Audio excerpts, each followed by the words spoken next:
Hello everyone, and welcome to the Ben 10 What Ifs. So we are back with an interesting movie on what if Ben 10 wielded the golden Morphin core, the power above. Rangers Ben 10 x Kai Green x Kimberly and Hart Power Rangers.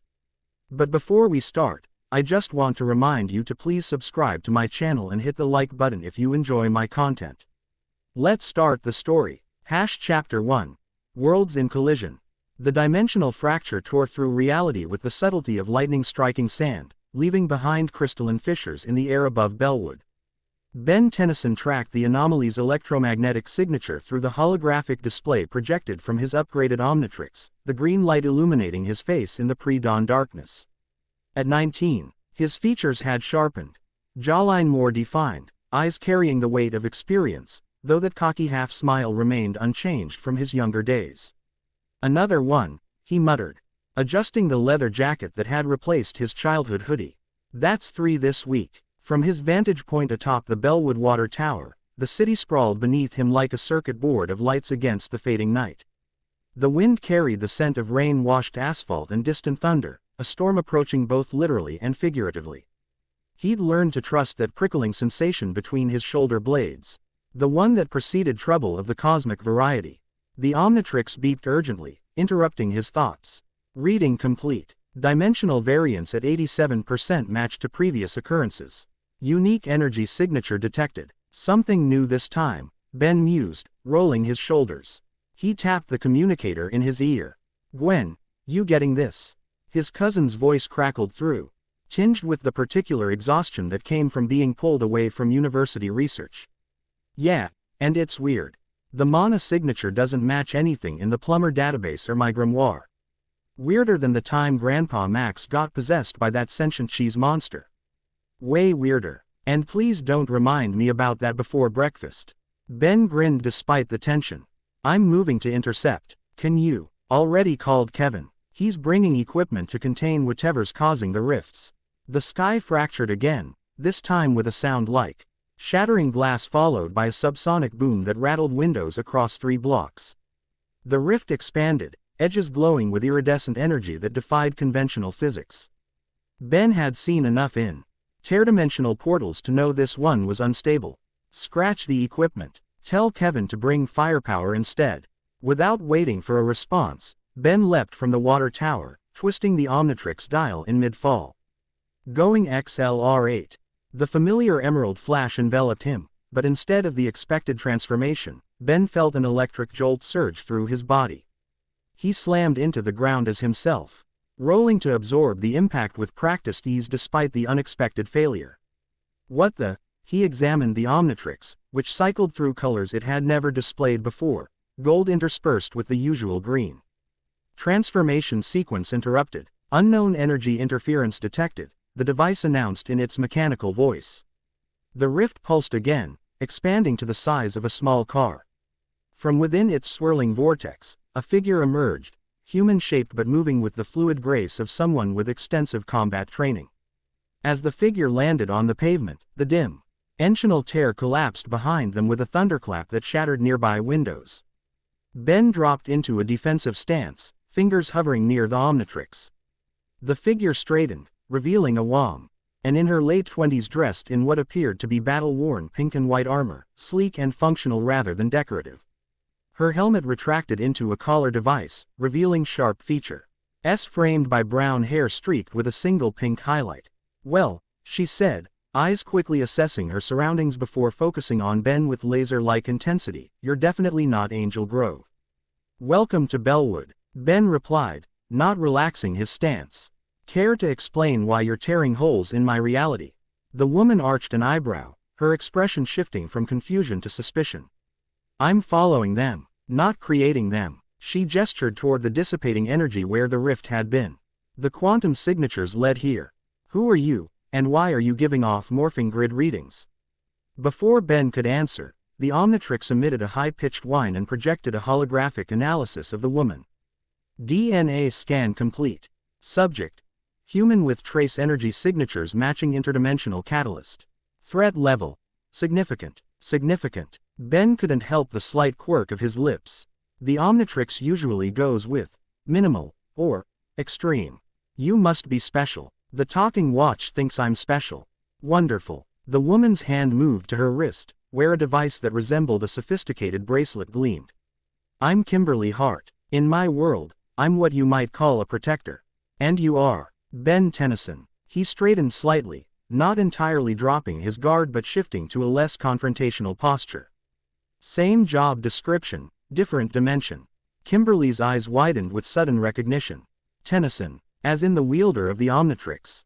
The device capable of storing and rewriting genetic code for transformation purposes. Now it was Ben's turn to be surprised. You've heard of me. Zordon's records mentioned a parallel dimension where power came from technology and genetics rather than the Morphin grid. Her stance relaxed marginally. I thought it was theoretical. The conversation was interrupted by the ground beneath them trembling. Across the street, concrete cracked as something massive tunneled upward from below. Ben's instincts kicked in immediately. Time for explanations later, he said, twisting the Omnitrix dial again.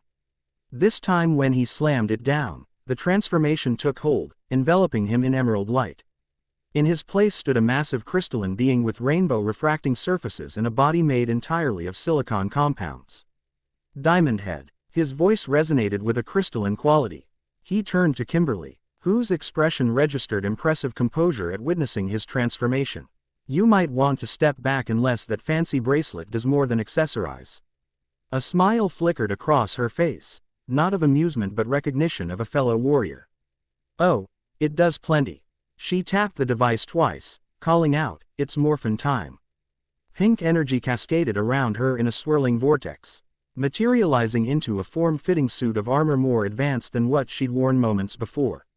Her helmet reformed, this time with a sleeker design featuring a transparent visor. Pink Ranger. Ninja Strike mode, she announced, twin energy blades materializing in her hands. And for the record, I've been at this since you were in diapers, kid.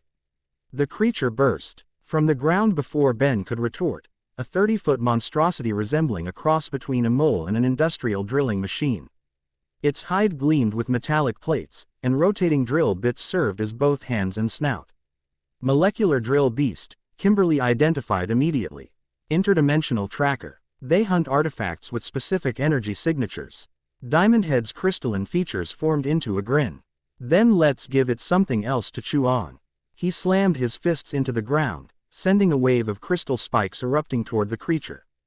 Simultaneously, Kimberly launched herself 20 feet into the air, her enhanced suit allowing her to move with superhuman agility. Her energy blades sliced through the beast's armor where Ben's crystals had cracked it, causing it to release a mechanical shriek. They fell into sync with surprising ease, Ben creating crystal barriers to direct the creature's movement while Kimberly exploited the openings wit for two heroes from different dimensions. Their combat styles complemented each other as though they'd trained together for years. On your left, Kimberly called, throwing one of her energy blades to intercept a secondary drill appendage that had burst from the creature's side, targeting Ben's blind spot. Ben responded by creating a crystal ramp that allowed Kimberly to vault over the beast, retrieving her weapon mid-flip and striking at the creature's exposed neck joint.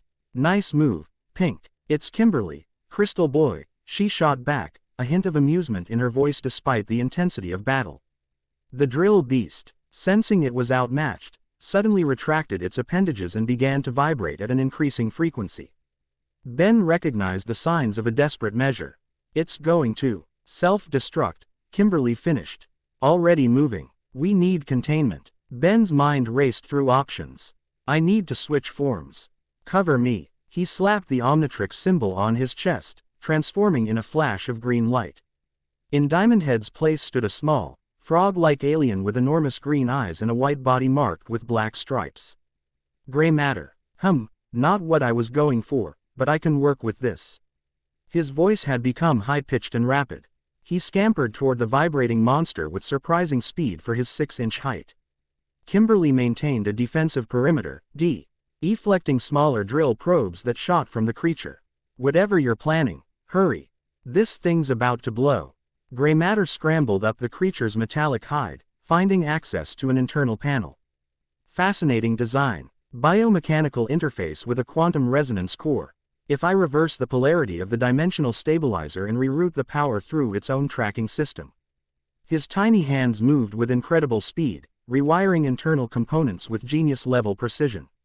The creature's vibrations intensified, parts of its armor beginning to glow red-hot. 3 seconds to detonation, Kimberly called, reading data from her helmet display. Almost. Got it. Gray matter slapped a final connection into place and leapt from the creature with all his might. Kimberly caught him mid-air just as the drill beast imploded, collapsing inward instead of exploding outward. A vacuum effect pulled debris and air toward it for a split second before a contained flash of light replaced the monster with a small, dense metal sphere that clattered to the pavement. Ben transformed back to human form while still in Kimberly's arms, resulting in the awkward situation of a fully grown man being held by a woman several inches shorter than himself. She set him down with a smirk as her helmet retracted again. Quick thinking, she acknowledged. Implosion rather than explosion. Basic quantum physics. Ben shrugged with false modesty that didn't quite hide his pride. Reverse the beast's dimensional tracking system to fold in on itself instead of projecting outward. Kimberly picked up the metal sphere, examining it with experienced eyes. You're not what I expected, Ben Tennyson. Let me guess. You've heard I'm an immature hothead with a magic watch and more luck than skill. Something like that. Her expression softened marginally. Glad to be wrong. The moment was interrupted by the arrival of a sleek black and green muscle car that skidded to a halt nearby. Kevin Levin emerged from the driver's side, hands already forming into metallic weapons. From the passenger seat, Gwen Tennyson appeared, hands glowing with mana energy. Looks like we missed the party, Kevin observed, absorbing the metal from a nearby lamppost as a precaution. Gwen's eyes narrowed at Kimberly. Who's your new friend, Ben? Before Ben could answer, the sphere in Kimberly's hand began to pulse with golden light. She dropped it instinctively, and all 4 of them stepped back as the metal casing cracked open.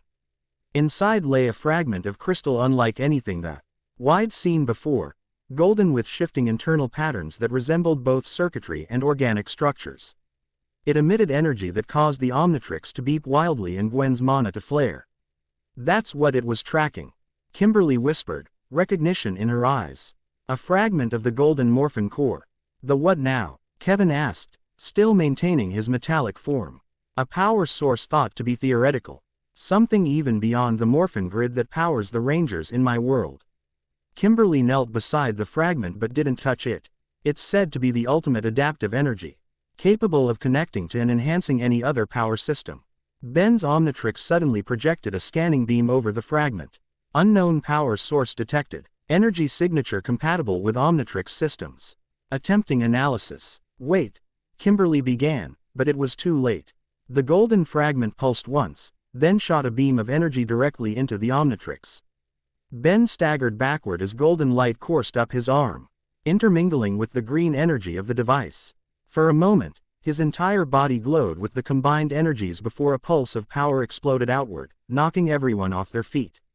When they recovered, the fragment had disappeared, and the Omnitrix now displayed a new symbol alongside its usual interface, a geometric design resembling a stylized lightning bolt within a circle. Ben. Gwen rushed to her cousin's side. Are you okay? Ben stared at the modified Omnitrix in shock. I think so. It doesn't feel damaged. It feels upgraded. Kimberly's expression had turned grave. We have a serious problem.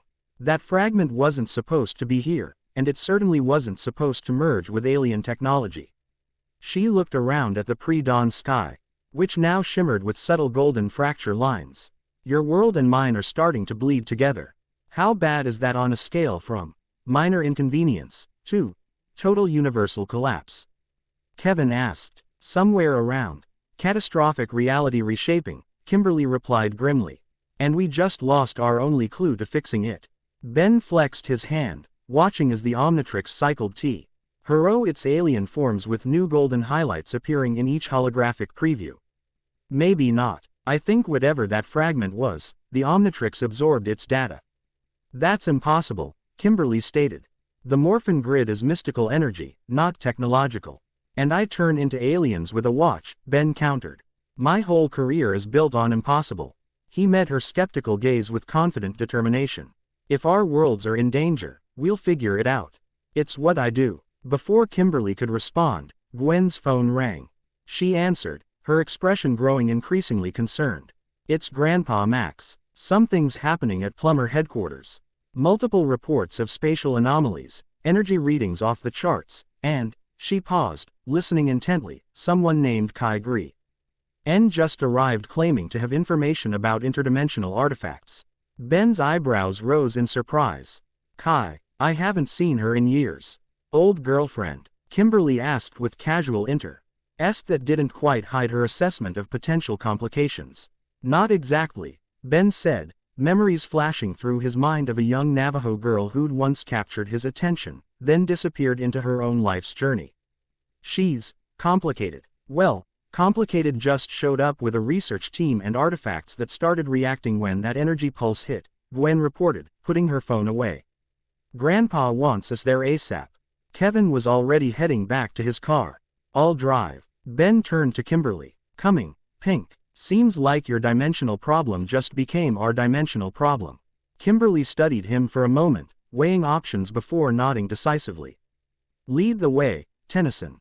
But just so we're clear, I'm here to fix my world, not make friends. Noted. Ben replied with that same half-smile. But fair warning, making friends with aliens, interdimensional travelers, and people who start E is kind of my specialty. Is he always this cocky? Kim. Early asked Gwen as they walked toward Kevin's car. Gwen's response carried years of exasperated affection. This is him being humble, believe it or not.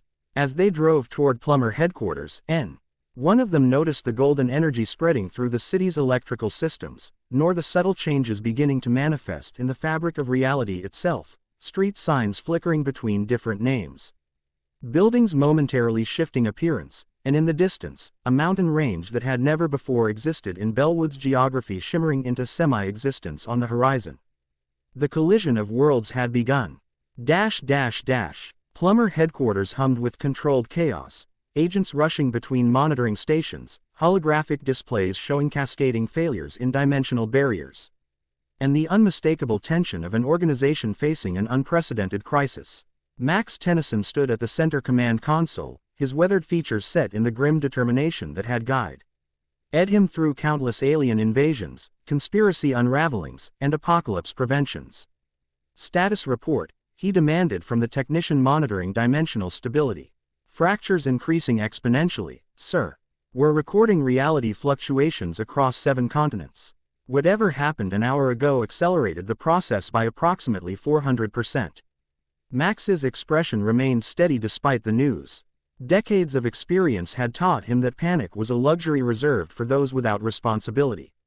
Containment options. Working on it, but conventional nullification fields are ineffective against these energy signatures. They're unlike anything in our database.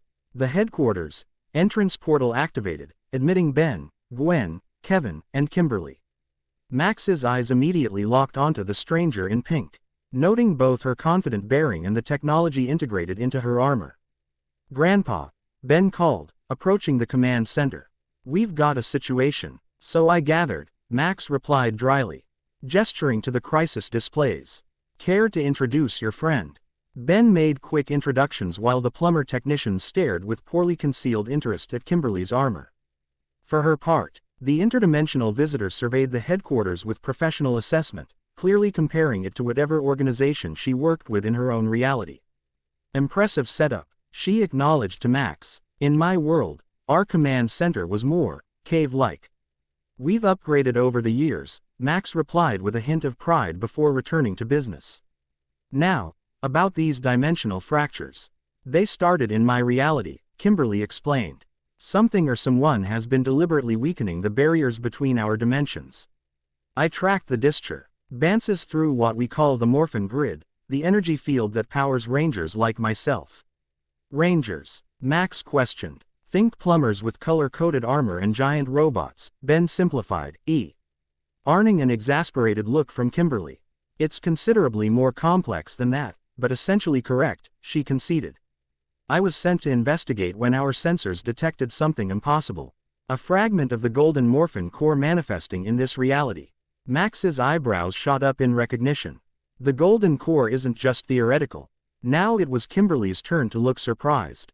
You've heard of it, There are legends in multiple galaxies about a power source that transcends dimensional boundaries, Max explained. Most dismiss it as myth, but the plumbers have documented references dating back thousands of years. Their conversation was interrupted by a new arrival to the command center, a young woman of Navajo descent dressed in practical field gear bearing the insignia of the Plumber Archaeological Division. Her black hair was tied back in a practical braid, and dust from recent excavations still clung to her boots. Multiple specialized scanning devices hung from her belt alongside what appeared to be ancient artifacts secured in containment fields. Ben's expression shifted subtly, surprise mixed with something more complex as recognition dawned. Kai Green paused momentarily upon seeing Ben, a flash of complicated emotions crossing her features before her professional demeanor reasserted itself. Ben, it's been a while. 5 years, but who's counting? The forced casualness in his tone betrayed the history between them. Kimberly observed the interaction with quiet interest, cataloging the undercurrents for future reference. Gwen stepped forward, breaking the tension with practiced diplomatic skill. Kai, good to see you. Grandpa says you have information about the dimensional anomalies. Kai nodded, switching to business mode as she approached the command console. My team was excavating ruins in Arizona related to the Navajo legends of World Crossing. We found artifacts that appeared dormant until approximately 6 hours ago. She removed a containment unit from her belt, revealing a stone tablet inscribed with symbols that pulsed with golden light. Then this happened. Max examined the tablet without touching it. Translation: partial only, Kai replied. It references the golden power that bridges all worlds and warns of the sundering and rejoining of realities. My team was documenting it when energy readings spiked across all our instruments. She glanced at Ben. That's when I contacted Magister Tennyson. Ben noticed her deliberate use of his grandfather's title rather than referring to him familiarly as she once would have. The professional distance was palpable. Kimberly stepped forward, her attention fixed on the tablet. May I? Kai hesitated, studying the stranger with justifiable caution. And you are Kimberly Hart, Pink Ranger from the dimension currently merging with yours, she replied matter-of-factly. And those symbols match writings in Zordon's archives. After a moment's consideration, Kai carefully handed the containment unit to Kimberly, who examined it with practiced expertise. It's a warning, but also instructions, Kimberly translated, finger-tracing symbols as she read. The golden Morphin core was split into 5 fragments and scattered across dimensions to prevent any single entity from wielding its full power. When dimensions begin to collapse into one another, the fragments serve as anchor points to re-stabilize reality. Ben held up his arm, showing the modified Omnitrix. And we've got one fragment integrated with this already. Kai's eyes widened. Quote, you absorbed an interdimensional artifact of unknown power into the Omnitrix. Are you insane? It wasn't exactly intentional, Ben defended. And technically, the Omnitrix absorbed it, not me. Same difference. Do you have any idea? Kai stopped herself, taking a deep breath. No, of course you don't. You never do. You just leap without looking and somehow land on your feet while the rest of us deal with the consequences. The accusation hung in the air, carrying the weight of old arguments and unresolved history. Ben's expression hardened slightly, but before he could respond, alarm klaxons blared throughout the headquarters. Massive energy spike detected, a technician announced. Something's coming through. The central holographic display showed a new dimensional tear forming directly above Bellwood Plaza. Unlike the previous rifts, this one pulsed with malevolent purple energy that corrupted everything it touched. That's not a natural fracture, Kimberly stated, her armor automatically reforming around her. Someone's forcing their way through.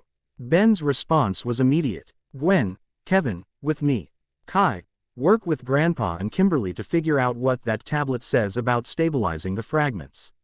He was already moving toward the exit, the Omnitrix cycling through alien options.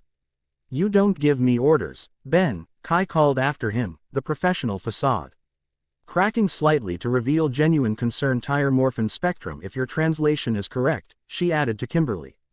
All the more reason for me to handle it, Ben replied without slowing. I've got the only working fragment. Kimberly made a quick decision. I'm coming with you. If that's what I think it is, you'll need Ranger experience. Max nodded agreement. Go. We'll coordinate from here and continue translating. Kai, I need everything you've got on these artifacts. Kai reluctantly conceded, though her expression made it clear she wasn't happy about Ben rushing into danger. Just be careful. These energies aren't like anything you've dealt with before. Ben paused at the exit portal, looking back with a confidence that bordered on recklessness but was backed by years of saving the world. New powers. Same old Ben 10. I've got this. As the team departed, Max turned to Kai with the weary expression of someone who had watched his grandson face impossible odds too many times to count. He really does, have it under control, I mean. Kai's response was quiet, tinged with complicated emotions. That's what scares me. He always does, until the day he doesn't. And then what? Bellwood Plaza had transformed from a bustling shopping center to an evacuation zone in less than 20 minutes. Plumber agents in disguise directed civilians away from the growing dimensional tear that hovered 50 feet above the central fountain, its edges pulsing with that sickly purple energy that seemed to corrupt the very air around it. Ben's team arrived to find distortions already affecting the surrounding area, trees partially phased into concrete, water from the fountain flowing upward rather than down, and most disturbingly, patches of reality that flick red between Bellwood's familiar landscape and somewhere else entirely, somewhere with black, volcanic soil and a blood-red sky. That doesn't look like your world, Ben said to Kimberly as they surveyed the damage from behind a plumber containment line. Because it isn't, she confirmed grimly. That's the dark dimension, a corrupted pocket reality where some of our worst enemies originated. Kev absorbed the metal from a nearby railing, coating his body in protective armor. So we're dealing with 3 dimensions now. Great. Gwen's hands glowed with mana as she attempted to analyze the tear. Whatever's coming through is powerful. I can feel the malevolence from here. The tear suddenly expanded, releasing a shock wave that knocked back everyone within a 100-foot radius. From within the dimensional wound emerged a figure that caused Kimberly to audibly gasp in recognition and dismay. The being resembled a Power Ranger in form, but twisted into something darker, armor primary. Lee green and white but corrupted with veins of pulsing purple, a helmet designed to resemble a dragon with glowing red eyes, and a sword that crackled with energy that caused many rifts wherever it pointed. Lord Draken, Kimberly whispered, her voice tight with controlled fear. Friend of yours? Kevin asked sarcastically. The opposite. He's a version of Tommy Oliver, our Green Ranger, from an alternate timeline where he chose evil over good. He conquered his world and has been trying to breach into others ever since. Draken surveyed the plaza with predatory stillness before his gaze locked onto their position. When he spoke, his voice carried the distortion of the helmet but remained chillingly calm. The Pink Ranger, so far from home. And you've brought friends. He tilted his head slightly. Interesting. I sense the fragment's power within one of you. Ben stepped forward, placing himself between Draken and the others. That would be me. And you're trespassing in my reality. Your reality? Draken's laugh held no humor. How provincial. Soon there will be only one reality, mine.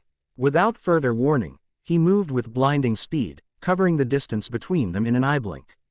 His sword slashed downward in an arc that would have cleaved Ben in half if Gwen hadn't erected a mana shield at the last second. The shield shattered on impact, the feedback sending Gwen stumbling backward. Kevin charged forward, metallic fist swinging, only to be casually batted aside with force that sent him crashing through a storefront. Amateur, Draken commented dismissively before turning his attention back to Ben. Now, hand over the fragment, and I might let your world exist as a province in my empire. Ben's response was to activate the Omnitrix, slamming the dial down with practiced precision. It's hero time. The transformation sequence differed from normal. Green energy intermingled with golden light as Ben's form shifted and grew. When the light faded, he had become Homungosaur.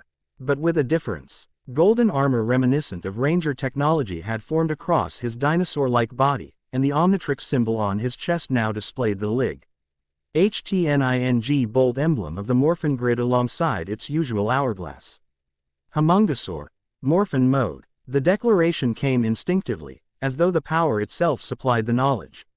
Draken paused, genuine surprise evident even through his helmet. Impossible. The core cannot bond with technology. Guess the impossible didn't get that memo, Ben responded, his voice deeper but carrying the same confidence. He flexed his enhanced form, feeling power coursing through him unlike anything he'd experienced before. Let's see what this can do. He charged forward with speed that belied his massive size, golden energy trailing from his movements. When his fist connected with Draken's sword, the resulting clash sent out a shock wave that shattered every window in the plaza. Kimberly seized the opportunity, morphing fully into her ranger form and entering the fray with precision strikes targeting Draken's armor joints. Ben. His power comes from a corrupted Morphin grid connection. Disrupt it. Ben acted on instinct, channeling the golden energy through his enhanced form. With each blow, the energy interfered with Draken's purple power, causing visible distortions in his armor. Draken snarled in frustration, unleashing a wave of corrupted energy that forced both Ben and Kimberly backward. You have no idea what you're interfering with, child. The core is meant for gods, not children playing with watches. Gwen had recovered, creating mana platforms that allowed Kevin to launch himself back into battle from multiple angles. Their coordinated assault kept Draken off balance while Ben and Kimberly regrouped. He's stronger than he should be, Kimberly observed, breathing heavily despite her suit's enhancements. The dimensional disruptions must be feeding his powers. Ben nodded, analyzing the situation with tactical awareness that surprised even himself, as though the golden core fragment was enhancing not just his physical form but his strategic thinking as well. Then we need to close that rift. Can your ranger powers interact with the Morphin grid directly? Yes, but not at this scale. I'd need. Kimberly stopped mid-sentence, eyes widening behind her visor as she looked at the Omnitrix symbol on Ben's chest. Unless the fragment could amplify my connection. Worth a shot. Ben held out his massive hand. How do we do this? Channel your energy through me while I establish a grid connection. In theory, the fragment should recognize the grid signature and respond. They had no time to debate further as Draken broke free from Gwen and Kevin's assault. His sword cleaving through Kevin's metal form and sending him crashing to the ground, partially dearmored and bleeding. Kevin! Gwen cried out, rushing to his side and establishing a healing field with her mana. Draken turned toward Ben and Kimberly, power crackling around him. Enough games. The fragment. Now. Ben placed his hand on Kimberly's shoulder, concentrating on the new energy flowing through him. Do it. Kimberly reached deep into her connection with the Morphin grid, a skill honed through years as a ranger. The pink energy of her power signature Flohe Dime. Ensional frequencies that would allow her to manipulate the tier. The golden energy from Ben's enhanced form surged through their connection, amplifying her reach exponentially. A beam of combined pin, K and gold light shot from Kimberly toward the dimensional tear, engaging with its corrupted purple edges. Draken roared in rage, charging toward them with his sword raised. You will not deny me. Ben met the charge head-on, one hand still maintaining contact with Kimberly while the other caught Draken's blade. The corrupted energy seared even through his enhanced form, but he held firm, buying Kimberly the seconds she needed. The combined energy beam forced the tear to contract, its edges folding inward against Draken's will. Realizing his window was closing, Draken abandoned his CK on Ben and lunged toward the Omnitrix symbol on his chest. If I cannot have the fragment now, I will take its vessel. His corrupted sword plunged toward the symbol, but at the last instant, Ben shifted his massive form, taking the blade through his shoulder instead. Pain lanced through him, but the golden armor prevented the blade from penetrating deeply. With a final surge of effort, Kimberly completed the rift closure, the tear sealing with a thunderclap that knocked everyone off their feet. Draken, caught between dimensions, was pulled backward toward the vanishing portal. This isn't over, he snarled as the rift collapsed around him. The core will be mine. All realities will be mine. Then he was gone, the dimensional tear closed completely. An eerie silence fell over the devastated plaza, broken only by the distant wail of emergency vehicles. Ben reverted to human form involuntarily, the enhanced transformation having drained the Omnitrix significantly. He dropped to one knee, breathing heavily, his shoulder bleeding where Draken's sword had connected. Kimberly powered down as well, her ranger suit retracting as she stumbled slightly from exhaustion. That was intense. Yeah, Ben agreed, wincing as he examined his wound. Is he gone for good? No. Her tone left no room for hope. We closed one doorway, but the dimensional barriers are still weakening. He'll find another way through. Gwen helped Kevin to his feet, his injuries partially healed by her mana. At least we bought some time. Ben's communicator beeped. He activated it to find Max's concerned face on the holographic display. Grandpa, we've contained the immediate threat, but we've got a bigger problem named Draken. Get back to headquarters immediately, Max replied, his expression grave. Kai and our analysts have completed translating the tablet. It's worse than we thought. How much worse? Ben asked, though something in his grandfather's tone told him he already knew the answer. End of all realities worse, Max confirmed. But there's a solution. The golden Morphin core, if fully assembled, can reset the dimensional boundaries. And the catch? There was always a catch. The remaining fragments are scattered across different dimensions. Dimensions that are currently collapsing into each other. Ben exchanged glances with Kimberly, who nodded grimly in understanding of what this meant. We need to find the fragments before Draken does, she stated. Or before the dimensional collapse reaches critical mass, Gwen added. Ben looked down at the Omnitrix, now displaying both its traditional symbol and the golden Morphin core emblem in an uneasy alliance of technologies never meant to interact. Despite the pain and exhaustion, a familiar determination settled over him. Then I guess we're going fragment hunting, he declared, rising to his feet with renewed purpose. Across dimensions, through collapsing realities, whatever it takes.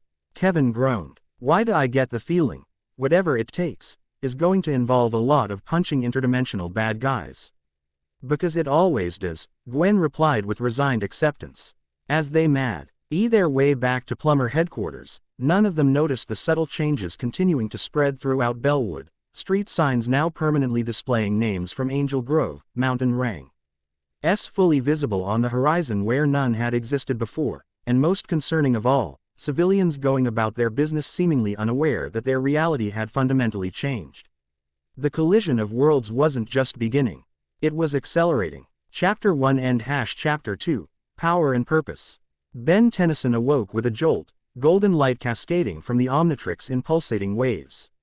That illuminated his quarters at Plumber headquarters. Disoriented, he reached for the device only to find it warm to the touch, its surface rippling with patterns that resembled both alien circuitry and organic energy flows. Pain lanced up his arm. Not sharp but persistent, like muscles strained beyond their limit. System recalibration at 37%, announced the Omnitrix in a voice that fluctuated between its usual mechanical tone and something more melodic. Morphin grid integration protocols establishing. Swinging his legs over the edge of the bed, Ben rubbed his temples, Ying to clear the fog of strange dreams, visions of dinosaur-like machines battling across cityscapes, colored warriors wielding elemental powers, and a vast cosmic grid shimmering with potential energy. Dreams that didn't belong to him.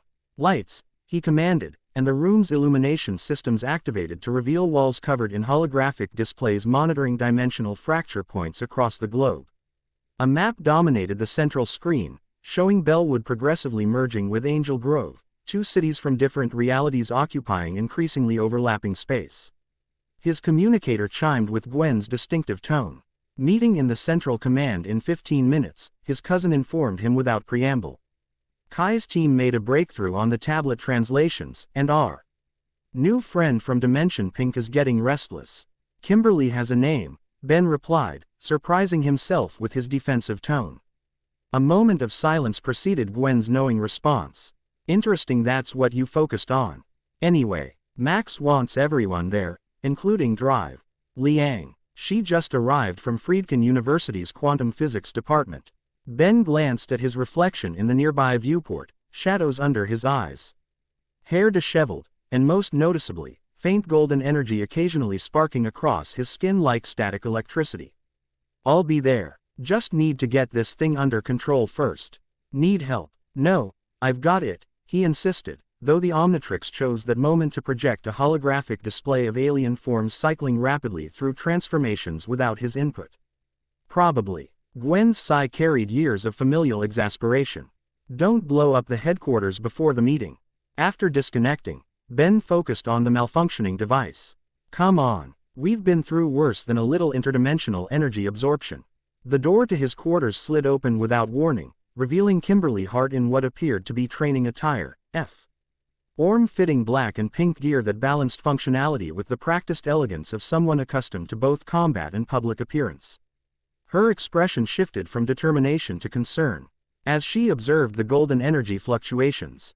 That doesn't look stable, she noted, entering without waiting for invitation. The core fragment is trying to establish dominance over your technology. Ben straightened, suddenly conscious of his rumpled appearance. Good morning to you too. Is knocking not a thing in Ranger dimension? Not when I can sense golden core energy fluctuations from 3 corridors away. She approached, studying the Omnitrix with professional interest rather than acknowledging his sarcasm. This integration shouldn't be possible. The Morphin grid is mystical energy bound to living consciousness. Your Omnitrix is pure technology. You clearly haven't spent much time with gray matter, Ben retorted. Technology. It contains the DNA and evolutionary potential of thousands of species. It's as much alive as it is machine. Kimberly's eyebrows rose slightly. That actually makes sense. The core responds to living energy patterns. Without asking permission, she took his wrist, her fingers pressing against points surrounding the Omnitrix with practiced precision. These are pressure points that Rangers use to stabilize grid connections during initial morphing sequences. The contact sent an unexpected current between them, not uncomfortable but distinctly noticeable. The golden fluctuations immediately calmed, the Omnitrix's display settling a steady rhythm that matched Kimberly's calm breathing. How did you? 15 years as a Ranger teaches you a few things about power regulation, she replied, releasing his wrist.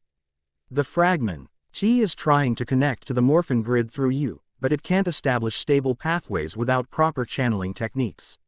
Ben flexed his hand, feeling the difference immediately, the power still present but controlled. Responsive rather than chaotic. You'll have to teach me that trick. That's exactly why I came looking for you. Kimberly stepped back, assuming a stance that radiated contained energy. You need training before you accidentally tear a hole in reality every time you transform. I've been handling the Omnitrix since I was 10, Ben pointed out, slightly defensive. And I've been a Ranger since I was 16, she countered without heat. Different power source, same principle, great power, terrible consequences when mishandled. She gestured toward the door. There's a training room 3 levels down that your grandfather authorized for our use before the meeting. Ben hesitated, torn between pride and pragmatism. The Omnitrix pulsed once, as if making the decision for him, sending a brief shock up his arm. Fine, he conceded, grabbing a jacket. But just so we're clear, I'm a quick study. Kimberly's lips curved in a smile that carried both amusement and challenge. We'll see about that, hero. The training room resembled a hybrid between a high-tech gymnasium and a meditation space, with advanced equipment lining the walls alongside ACEs clearly designed for focusing mental energy. Gwen's influence was evident in the latter. Mana-focusing crystals positioned at cardinal points, their soft blue glow contrasting with the harsh white of the facility lighting. Kimberly stood at the center of the room, her posture perfect as she guided Ben through a series of movements that seemed simple but required precise energy control. The Morphin grid responds to intention and discipline, she explained, demonstrating a fluid motion that resembled martial arts but incorporated subtle energy manipulations. Your Omnitrix normally handles the transformation energy automatically, but the golden core fragment requires conscious direction. Ben attempted to mimic her movements, his natural athleticism evident but lacking the refined precision born from years of dedicated training. So basically, I need to tell the power where to go instead of letting it flow wherever. Close enough, Kimberly acknowledged, adjusting his stance with professional detachment. The fragment bonded to your Omnitrix because it recognized compatible energy patterns, but without proper channeling, it's like trying to direct a flood with a paper cup.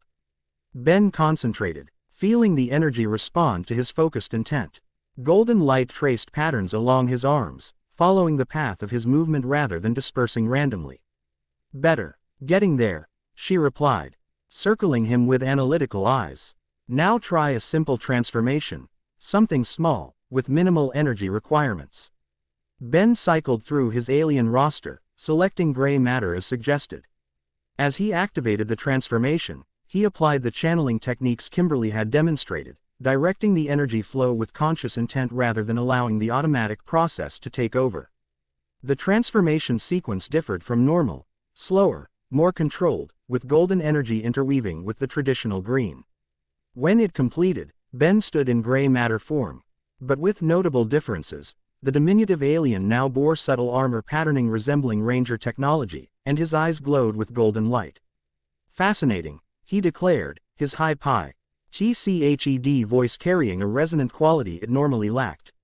I can perceive energy patterns I never could before, quantum probabilities, dimensional frequencies, even the mystical components of Gwen's mana crystals.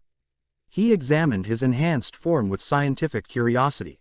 The golden core fragment isn't just enhancing my transformation, it's expanding my perceptual capabilities. Kimberly knelt to study him more closely. That's consistent with Ranger experiences.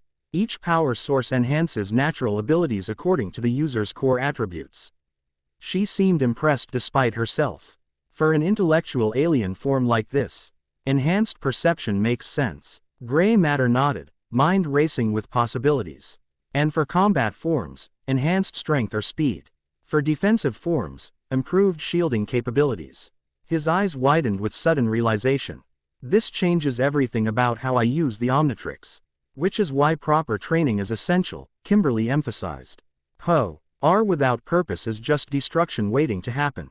Before Ben could respond, the training room door slid open to admit a woman he didn't recognize, mid-30s, East Asian features, hair pulled back in a practical bun. And eyes that immediately assessed the room's contents with scientific precision. Her attire consisted of a plumber science division uniform modified with additional equipment. That Ben identified as quantum monitoring devices. Fascinating, she remarked, adjusting sensors on her wrist device. The energy harmonic between the alien transformation and the Morphin grid Fr. Agment is creating a completely unique signature, neither purely technological nor purely mystical. Kimberly straightened, instantly alert. And you are, Dr. Veronica Liang. Ronnie to colleagues, she introduced herself. Approaching without hesitation and kneeling to scan gray matter with evident fascination. Quantum physics specialist from Friedkin University, on loan to the plumbers to study the dimensional convergence. Ben reverted to human form, the transformation reversal smoother than before thanks to the channeling techniques. You're the expert Grandpa Max mentioned. One of them, Drive. Liang corrected, standing to meet his eyes with professional directness. Though I appear to be the only one focusing on the quantum entanglement between power sources rather than just the dimensional mechanics. Her gaze shifted to Kimberly with undisguised interest. Your energy signature is remarkable, far more stable than the readings I'm getting from Mr. Tennyson, despite the significant power differential. Experience and training, Kimberly replied simply. Something Ben is currently working on. Dr. Liang nodded, clearly cataloging this information. The meeting starts in 5 minutes. Magister Tennyson sent me to collect you both. She glanced at her monitors again. Though I would love to run additional scans on your combined energy output when time permits. Science can wait, Kimberly stated firmly. Stabilizing dimensions comes first. Of course, Drive. Liang agreed readily, though her eyes lingered on Ben's Omnitrix with undisguised scientific curiosity. Though, understanding the mechanism of power integration could be key to managing the fragmentation. Ben found himself caught between Kimberly's practical urgency and Dr. Liang's intellectual approach. Both valid perspectives from what he could see. We'll make time for both, he decided, assuming a natural leadership role. Training and research need to happen simultaneously if we're going to solve this. Both women regarded him with evaluating expressions, though with notably differently assessing his capability to handle the power responsibly. Drive. Liang analyzing his potential as a research subject and strategic asset. A balanced approach. Drive. Liang conceded with approving professionalism. If you can maintain focus on both, Kimberly added, less convinced but willing to proceed. As they headed toward the command center, Ben noticed the subtle golden energy that still occasionally sparked across his skin had stabilized into barely perceptible patterns that followed his circulatory system. Progress, but clearly not mastery. The weight of interdimensional responsibility settled more firmly on his shoulders with each step. Dash dash dash. The command center buzzed with coordinated urgency. Place. Umber agents monitoring worldwide anomalies, xenolinguists and archaeologists gathered around Kai's artifacts, and technical specialists attempting to stabilize communications with regions experiencing accelerated dimensional convergence. Max Tennyson stood at the central console, directing operations with the seasoned calm of someone who had faced apocalyptic scenarios too many times to count. His expression brightened marginally when he spotted Ben entering with Kimberly and Dr. Liang. "Good, you're here," he said without preamble. "Kai's team has completed translations of the primary artifacts, and Dr. Liang's dimensional mapping has given us a clearer picture of what we're facing." The assembled team gathered around the holographic display table. Ben, Gwen, Kevin, Kimberly, Drive, Liang, Kai, and several key plumber personnel. The display showed Earth at the center of a complex web of dimensional frequencies, with fracture lines spreading like cracks in glass. "The situation is deteriorating faster than initial projections," Max began, highlighting regions where the convergence had progressed furthest. Angel Grove and Bellwood are now occupying approximately 40% overlapping space-time coordinates. Citizens in both cities are experiencing reality fluctuations, though most are rationalizing the changes through psychological defensive mechanisms. They're making excuses for why their world is suddenly different. Kevin translated bluntly. "Precisely, Drive," Liang confirmed, manipulating the display to show energy readings. "Human consciousness naturally resists acknowledging fundamental reality shifts. The more gradual the convergence, the more people simply incorporate the changes into their existing worldview." Kai stepped forward, her expression grave as she placed an artifact on the scanning platform. This time it was a crystalline sphere that projected symbols when exposed to the light. "According to our translations, this is by design," she explained, her voice carrying the measured tone of a scientist despite the apocalyptic implications. "The golden Morphin core was originally created as a dimensional anchor point, a power source that established the boundaries between realities." "Created by whom?" Gwen asked the obvious question. Kai and Kimberly exchanged glances, an unexpected moment of alignment between the two women. "The texts refer to them only as the architects," Kai answered. "Beings who existed before the current multiverse took shape." Zordon spoke of them as well, Kimberly added. "Ancient entities who established the original Morphin grid as a framework for reality." Dr. Liang's expression reflected scientific skepticism. "Mythological explanations aside, the energy signatures we're detecting are consistent with theoretical models of multiversal formation. If sufficiently advanced beings existed during universal coalescence, they could potentially have manipulated fundamental forces to create separation between probability streams." "English, Doc," Kevin requested. "Super advanced aliens might have built walls between dimensions when the universe was young," Ben simplified, earning a surprised look from Dr. Liang. "An inelegant but essentially correct summation," she acknowledged. Max redirected the conversation to immediate concerns. "The golden Morphin core was apparently split into 5 fragments to prevent any single entity from controlling all dimensional boundaries. According to Kai's translations, these fragments were scattered across key nexus dimensions, realities that serve as anchor points for clusters of parallel worlds."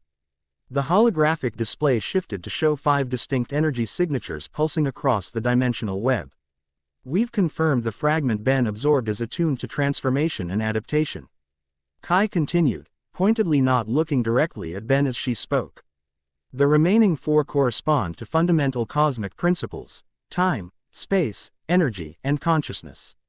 And we need all 5 to reset the dimensional boundaries," Gwen concluded. "Before they collapse entirely," Drive, Liang confirmed grimly. "At current progression rates, we have approximately 7 days before irreversible convergence occurs." The weight of this timeline settled over the room like a physical presence. 7 days to prevent the destruction of multiple realities.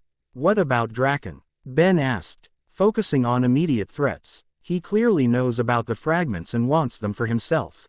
Kimberly's expression darkened. "In my world, Draken conquered almost every reality he could access. He doesn't want to reset the boundaries, he wants to eliminate them entirely, creating a single reality under his control." The ultimate dictator, Kevin muttered. Great. Max nodded grimly. Our sensors detected dimensional energy consistent with his signature appearing in 3 locations globally within the past hour. He's searching for the fragments. Then we need to find them first, Ben stated with quiet determination. The Omnitrix pulsed in agreement, golden energy briefly illuminating the device. Dr. Liang studied her instruments, then looked up with cautious optimism. The fragment in the Omnitrix is resonating with compatible energies. In theory, it could lead us to the others through quantum entanglement. Like a mystical metal detector, Kevin suggested. That is not entirely inaccurate, Drive. Liang conceded with mild scientific offense. Kai manipulated the artifact's projections, correlating them with the dimensional map. The nearest FR agment appears to be manifesting in a region of dimensional overlap between our Death Valley and what would be the petrified forest in Kimberly's world. The Desert of Despair, Kimberly identified immediately. Home to the Temple of Power in my dimension. It would make sense for a fragment to materialize there, it's always been a place of concentrated grid energy. Ben studied the map, tactical assessment coming naturally to him. How soon can we get there? I've already authorized a jump ship, Max replied. But there's a complication. The dimensional instability in that region is causing severe atmospheric disturbances. You'll need to land at least 20 miles out and proceed on ground transportation. I'll drive, Kevin volunteered predictably. Gwen rolled her eyes. Because of course your car can handle interdimensional desert terrain. After the upgrades I installed last month. Absolutely. Max continued as if the interruption hadn't occurred. We're assembling equipment and supplies now. Dr. Liang will accompany you to monitor dimensional stability and assist with fragment containment procedures. The scientist nodded, already checking her equipment. I've developed prototype stabilization fields that should prevent further integration events like what occurred with the Omnitrix. All eyes turned briefly to Ben, who resisted the urge to defensively touch the device. Hey, I didn't exactly plan for it to absorb interdimensional mystical energy. No one's blaming you, Ben, Max assured him, though Kai's expression suggested she might have a different opinion. But we need to proceed with caution. The fragments are responding to the dimensional collapse by seeking compatible vessels. Your Omnitrix proved to be one such vessel, which means Draken will be looking for similar technology or say the fragments he finds, Kimberly concluded. He already has corrupted grid access, if he merges that with a fragment. She didn't need to complete the thought. Everyone understood the implications. Departure in 30 minutes, Max announced, ending the briefing. Gear up and be ready. We're officially on interdimensional crisis protocol. As the team dispersed to prepare, Ben found himself momentarily alone with the holographic display, studying the fracture patterns with growing concern. The golden energy within the Omnitrix pulsed in rhythm with the displayed anomalies. As though the fragment was responding to the wounded reality. It wants to heal the boundaries, came Kai's voice from behind him, startling him from his thoughts. That's what the artifacts suggest. The core's primary function is restoration of proper dimensional separation. Ben turned to find her standing closer than expected, her expression complex, professional detachment layered over what might have been concern, or perhaps something more personal she was working to suppress. You're angry that I absorbed the fragment, he observed directly. Kai's composure wavered slightly before she regained control. I'm concerned about the pattern repeating itself. You diving headfirst into powers you don't understand, making unilateral decisions that affect everyone. It wasn't exactly a decision. The fragment and the Omnitrix kind of made the choice for me. And yet, here you are again, at the center of a crisis, wielding powers beyond comprehension, expected to save everyone. Something in her tone shifted, a hint of the personal breaking through her professional facade.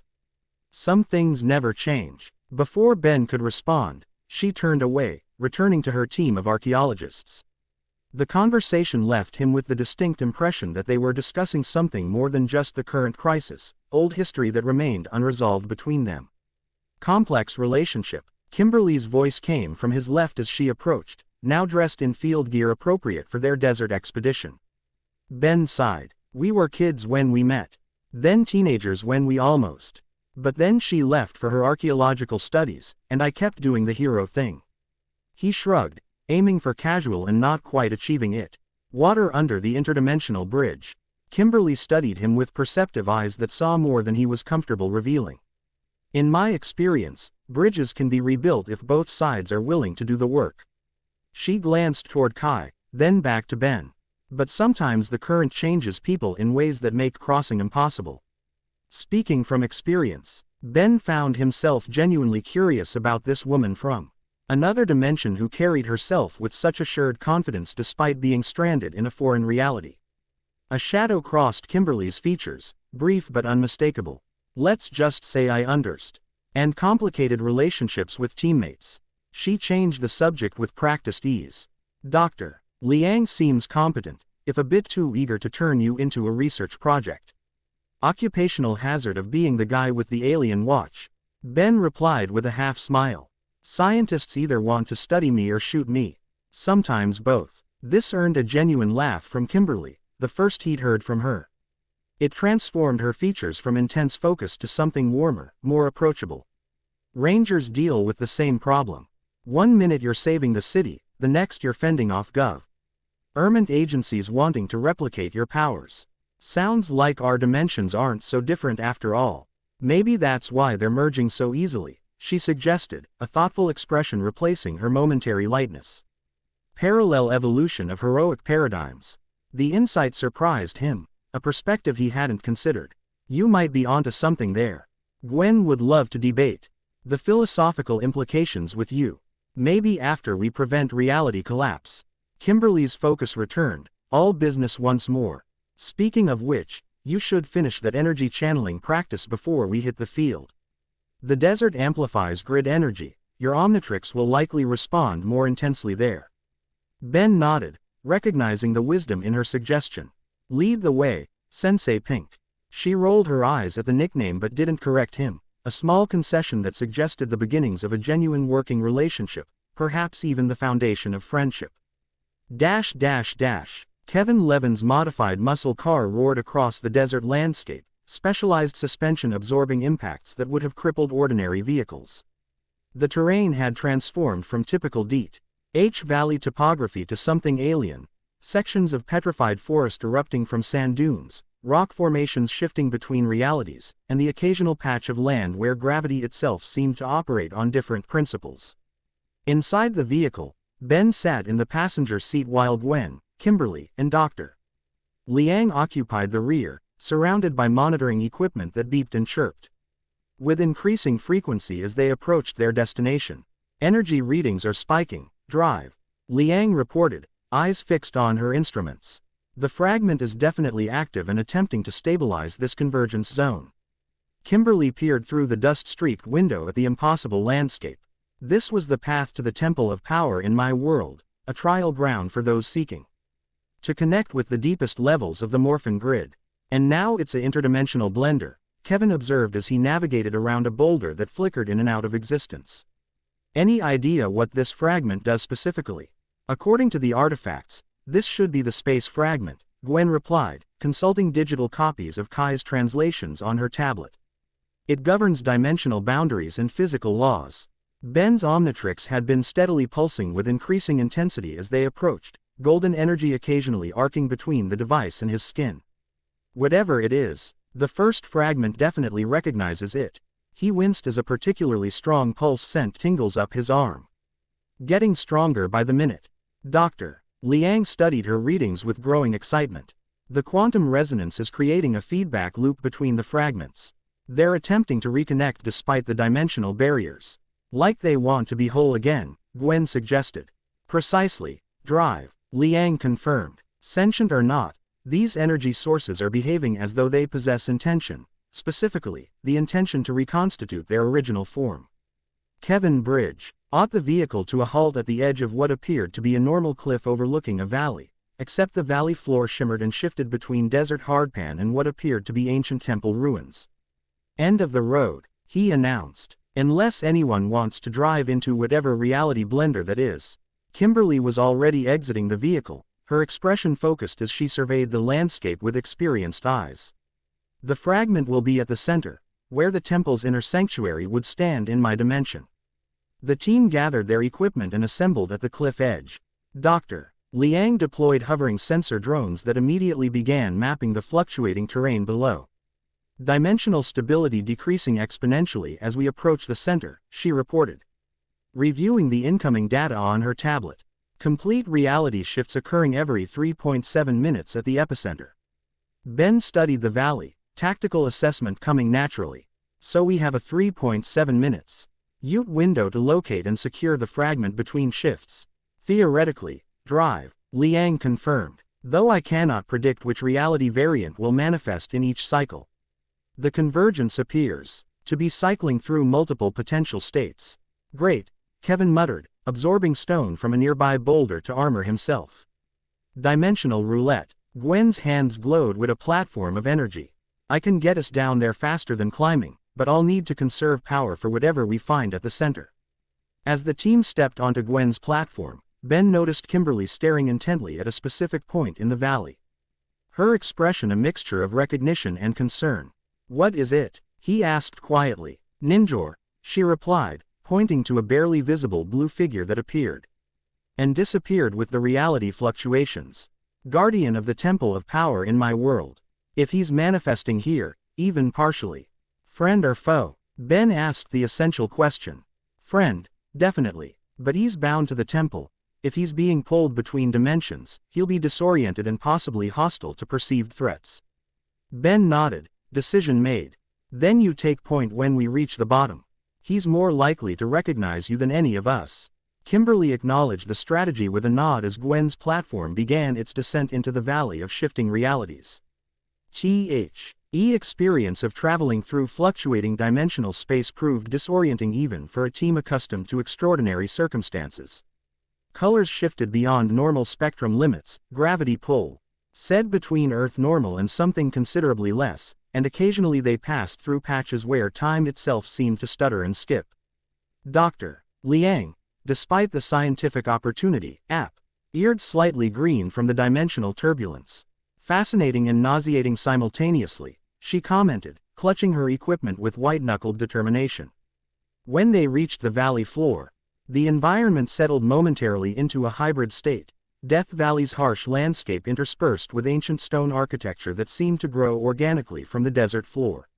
At the center, approximately half a mile distant, a temple structure pulsed with golden light visible even through the dust-laden air.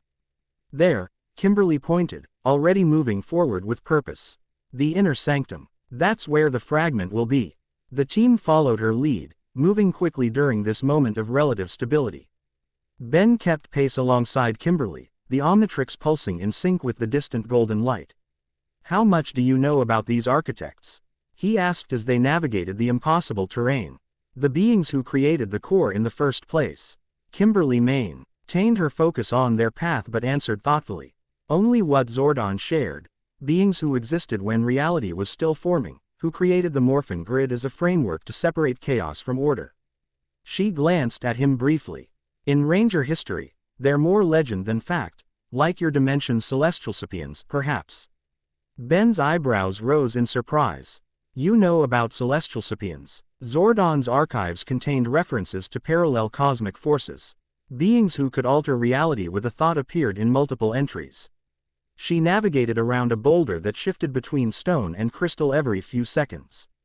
The multiverse seems to produce similar power structures across different dimensional clusters. Before Ben could respond, reality shifted around them with stomach-lurching suddenness.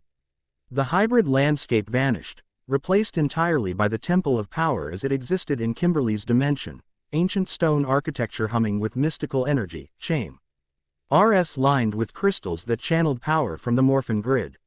And standing before them, fully materialized, was the blue-armored figure Kimberly had spotted earlier, humanoid but clearly not human. With samurai-inspired armor and a posture that radiated both power and wisdom. Ninjor, Kimberly breathed, immediately stepping forward and assuming a formal stance of respect. The blue warrior's head tilted, studying her with visible confusion even through his featureless faceplate. Pink Ranger. How? This is not possible. You exist in the primary dimension, yet here you stand in the temple dimension. The dimensions are collapsing, Ninjor, Kimberly explained, maintaining the respectful stance. The golden Morphin core has fragmented. We seek the space fragment to restore proper boundaries.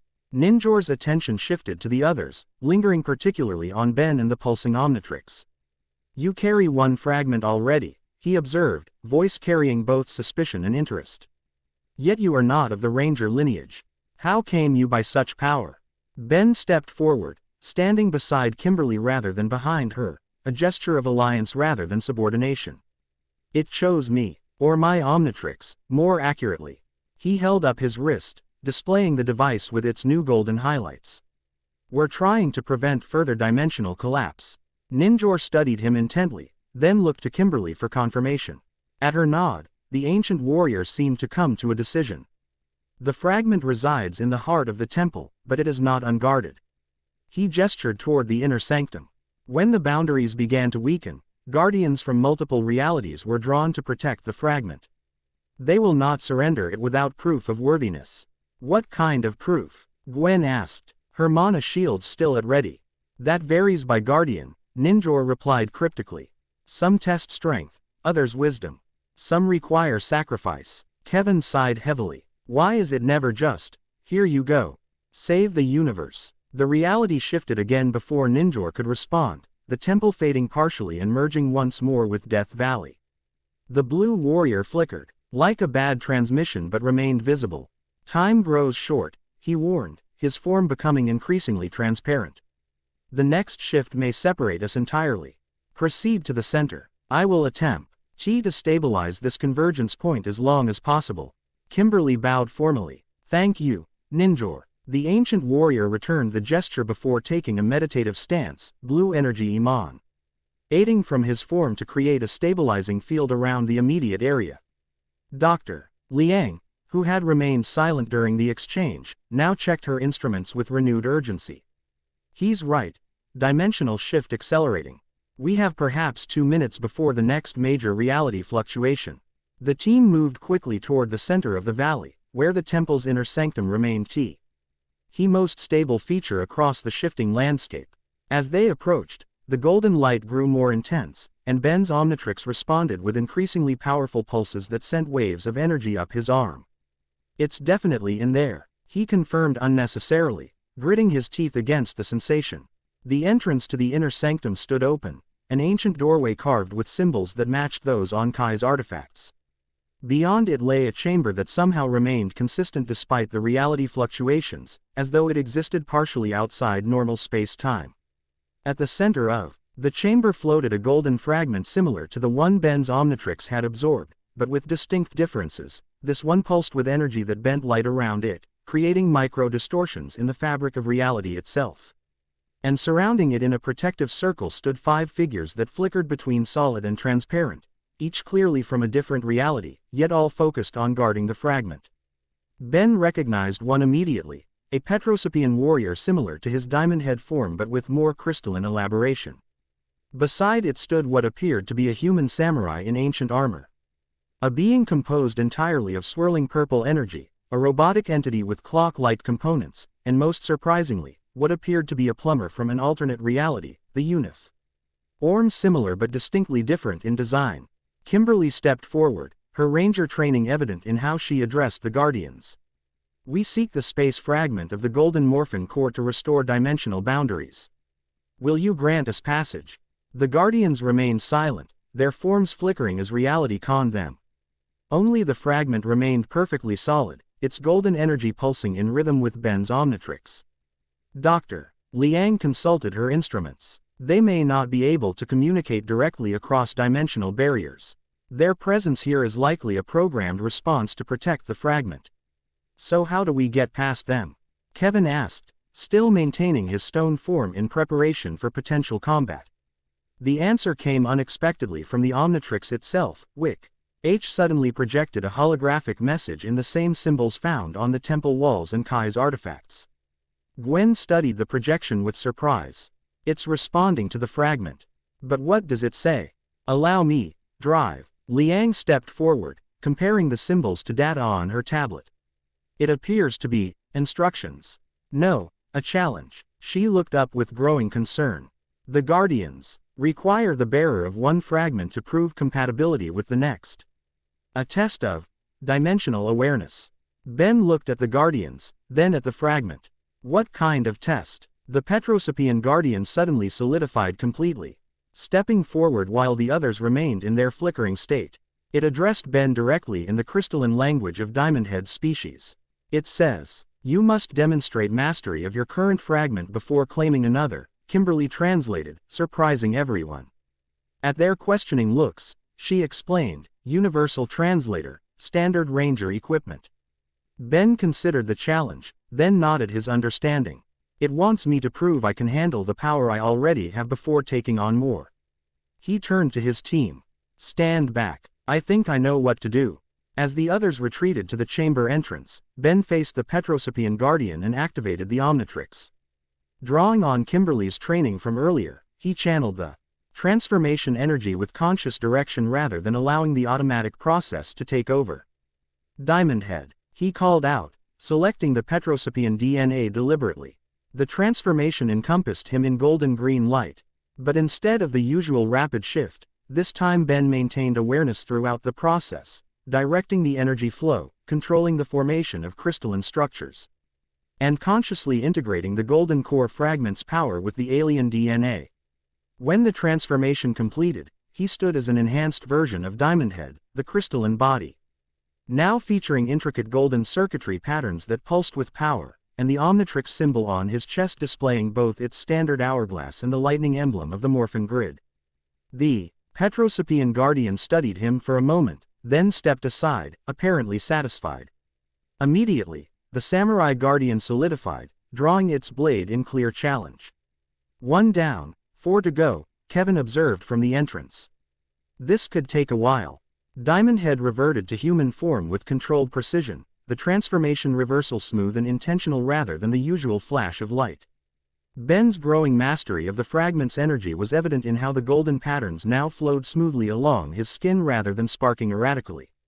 "Maybe not," he replied thoughtfully, studying the Samurai Guardian. "I think I understand the test now." Ben approached the samurai directly, the Omnitrix cycling through alien forms without him touching the dial. Instead of selecting a transformation, however, he reached out with his awareness into the device itself, connecting with the golden core fragment on a deeper level than before. "The fragment responds to dimensional awareness," he said, half to himself and half to his watching team. "It's not about matching their challenges individually. It's about understanding that all dimensions are connected." The Omnitrix suddenly projected a field of golden energy that encompassed Ben entirely. Within this field, his form seemed to exist in multiple states simultaneously, human and alien, solid and energy, present and potential. The Guardians responded to this display, all 5 simultaneously solidifying and then, in perfect unison, stepping aside to clear the path to the fragment. "Incredible, Drive," Liang whispered, her scientific detachment momentarily overwhelmed by genuine awe. "He's demonstrating quantum superposition on a macro scale, existing in multiple potential states simultaneously." Kimberly watched, with professional assessment that couldn't quite hide her impression. "He's a natural. It took me years to achieve that level of grid awareness." Ben walked forward through the parted Guardians, the golden field still surrounding him as he approached the floating fragment. As he neared it, the fragment began to pulse more rapidly, resonating with the one integrated into the Omnitrix. "Dr. Liang," he called without taking his eyes off the fragment, the containment field. The scientist hurried forward, deploying a specialized device that projected a stable energy barrier around the fragment. "Ready when you are." Ben nodded, then carefully reached through the containment field to touch the fragment directly. Unlike the chaotic absorption that had occurred with the first fragment, this time the contact created a controlled resonance between the 2 pieces of the golden core. The space fragment rose from its position, floating to hover directly above the Omnitrix without merging with it. Golden energy flowed between the 2 in a stable circuit, neither dominant nor submissive, but balanced in perfect harmony. "It's working," Gwen observed as the containment field solidified around the floating fragment, creating a bracelet-like structure that orbited Ben's wrist without actually touching the Omnitrix. "You're controlling the interaction." Ben nodded, concentration evident in his features as he maintained the delicate energy balance. "It recognizes the first fragment but isn't trying to merge with it." I think this is how it's supposed to work. Each fragment remains distinct but connected. Dr. Liang's instruments beeped urgently, dimensional stability increasing by 27% in the immediate vicinity. The fragments are already beginning to reinforce reality boundaries. The guardians flickered once more, then faded entirely as the chamber stabilized into a single consistent reality, a perfect blend of the Temple of Power and Death Valley's natural formations. Outside the sanctum, they could see the valley landscape settling into a similar hybrid state rather than chaotically shifting between extremes. Kimberly approached Ben, professional assessment in her gaze. "You're a quick study after all, Tennyson." Before he could respond, a violent tremor shook the entire structure. Dust and stone fragments rained from the ceiling as a familiar corrupted energy sign. A tur manifested at the chamber entrance. "How touching," came Draken's voice as the armored villain materialized from purple-black energy. "The hero passes the test and claims his prize." His helmet retracted, revealing a human face twisted with malice and ambition. "Now hand it over before I demonstrate what real power looks like." Kevin immediately stepped forward, fully armored in stone. "You're outnumbered, Dragon Boy." Draken laughed, a sound devoid of humor but rich with dangerous confidence. "Quality over quantity, Rock Man." With blinding speed, he struck Kevin with a power-enhanced blow that sent him crashing into the chamber wall with enough force to crack the ancient stone. Gwen responded instantly, mana shields forming around the team as she launched energy projectiles at the villain. Draken deflected them with contemptuous ease, his corrupted armor absorbing the magical energy and redirecting it back at her with doubled intensity. Dr. Liang scrambled for cover, deploying defensive drones that projected disruption fields around Draken. The fields slowed him momentarily, just enough for Kimberly to activate her ranger transformation. "It's Morphin time." Pink energy enveloped her, materializing her battle armor with practiced efficiency. Directly, her combat experience evident in how she anticipated and countered his techniques. "The student challenges the master." Draken taunted as they exchanged blows too fast for normal human perception. "You never could beat Tommy in a fair fight, Kimberly. What makes you think you can defeat his superior version?" "Because she's not fighting alone," Ben declared, the Omnitrix and orbiting fragment pulsing in synchronization. He activated the transformation sequence, but instead of calling out a specific alien, he focused on what was needed in this moment: speed, strength, and tactical advantage. The golden-green light enveloped him, and when it cleared, he stood as a new hybrid form, XLR-8's speed optimized. Body enhanced with armor reminiscent of Ranger technology, golden energy circuits flowing through the blue and black skin. XLR-8, Morphin mode. The declaration came instinctively as the enhanced N form assessed the battlefield with accelerated perception.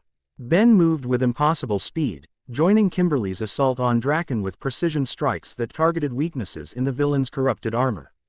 Together, they forced Draken into a defensive posture for the first time. "Impressive adaptation," Draken acknowledged, genuine surprise evident beneath his arrogance. "The core responds to you naturally. A shame you waste its potential on heroics. Unlike some people, I don't need ultimate power to feel validated," Ben retorted, his accelerated form allowing him to speak and fight simultaneously. Draken snarled, patience evaporating. He slammed his fist into the ground, releasing a wave of corrupted energy that temporarily disrupted both Ben's transformation enhancement and Kimberly's ranger connection. The power surge knocked everyone back, creating crucial separation. "Enough games," Draken declared, producing a device that pulsed with the same purple-black energy as his armor. "I came prepared this time." The device activated, projecting a field that specifically targeted the golden core fragments. Ben felt the orbiting space fragment being pulled toward Draken, the containment field straining against the extraction force. "He's using corrupted grid energy to attract the fragment," Kimberly shouted, struggling to her feet. Dr. Liang, emerging from behind a fallen column, activated countermeasures on her tablet, adjusting containment field harmonics to counteract the pull. Ben fought to maintain control of the fragment, golden energy from the Omnitrix forming a protective barrier around both pieces of the core. The struggle created visible distortions in the air between him and Draken, reality itself warping under the stress of opposed fundamental forces. "You can't control both fragments yet," Draken taunted, increasing the extraction field's power. Your connection is too new, too unstable. Surrender them and live to fight another day.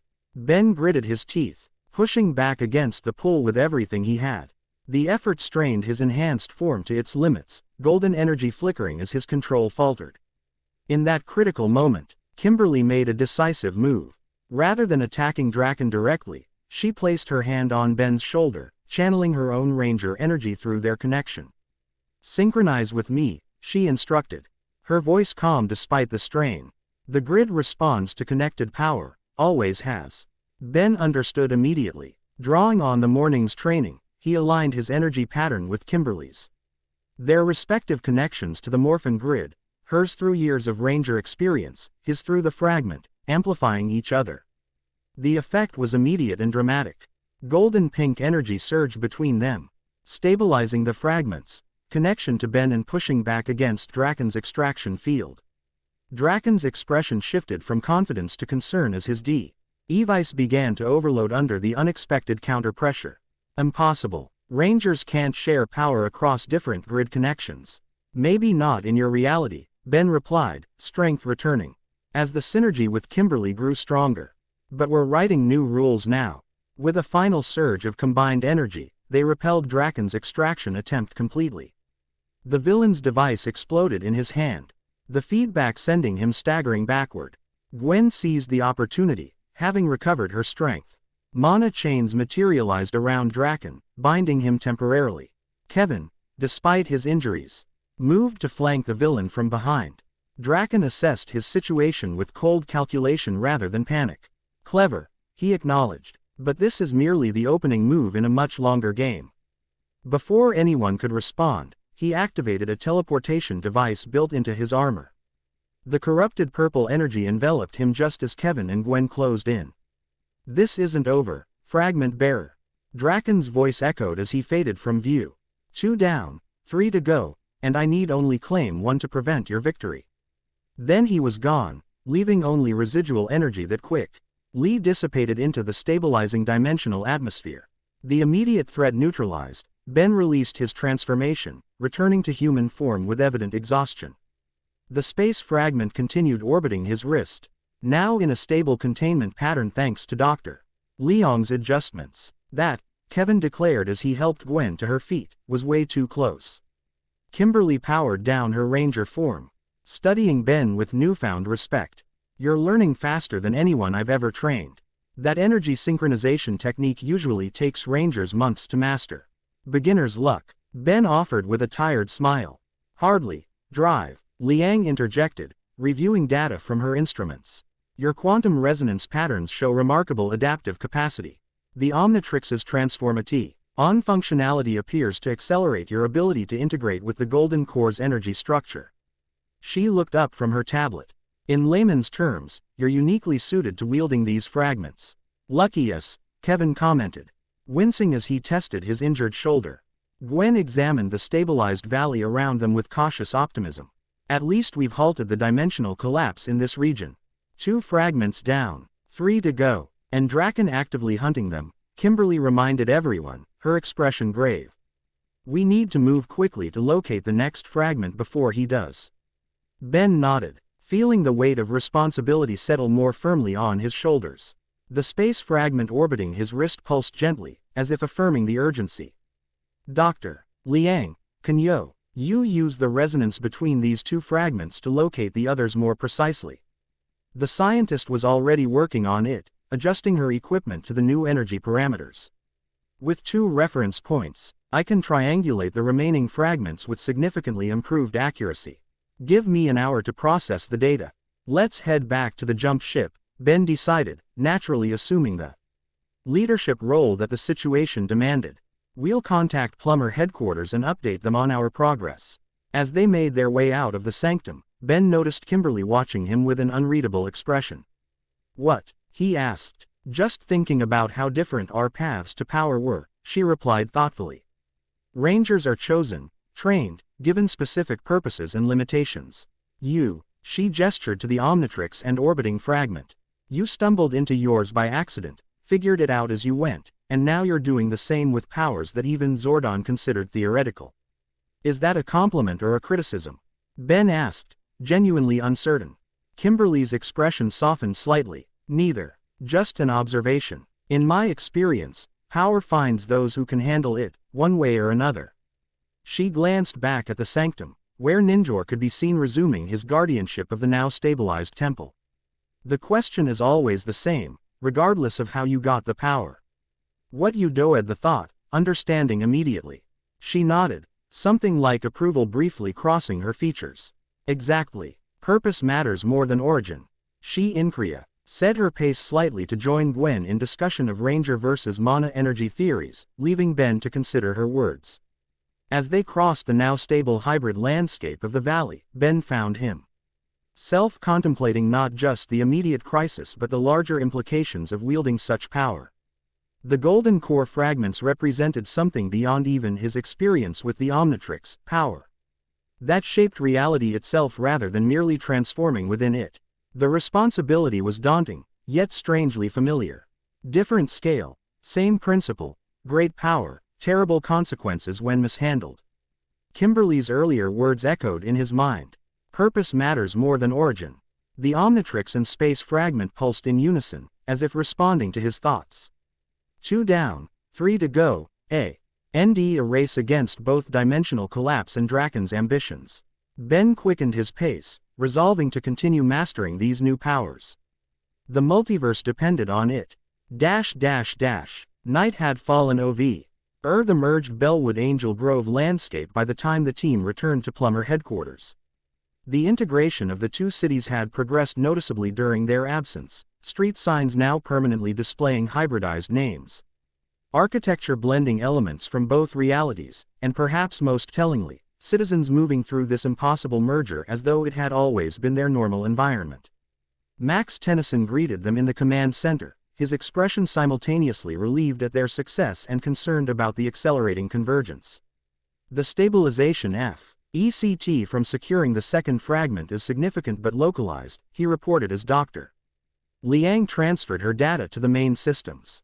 We're seeing a 30% reduction in dimensional fluctuations within a 500-mile radius of your operation. But the global pattern continues to deteriorate. Holographic displays showed the worldwide situation, regions of stability where the team had secured fragments S. Surrounded by accelerating chaos elsewhere. Particularly concerning were several hotspots where reality seemed to be unraveling more quickly than models had predicted.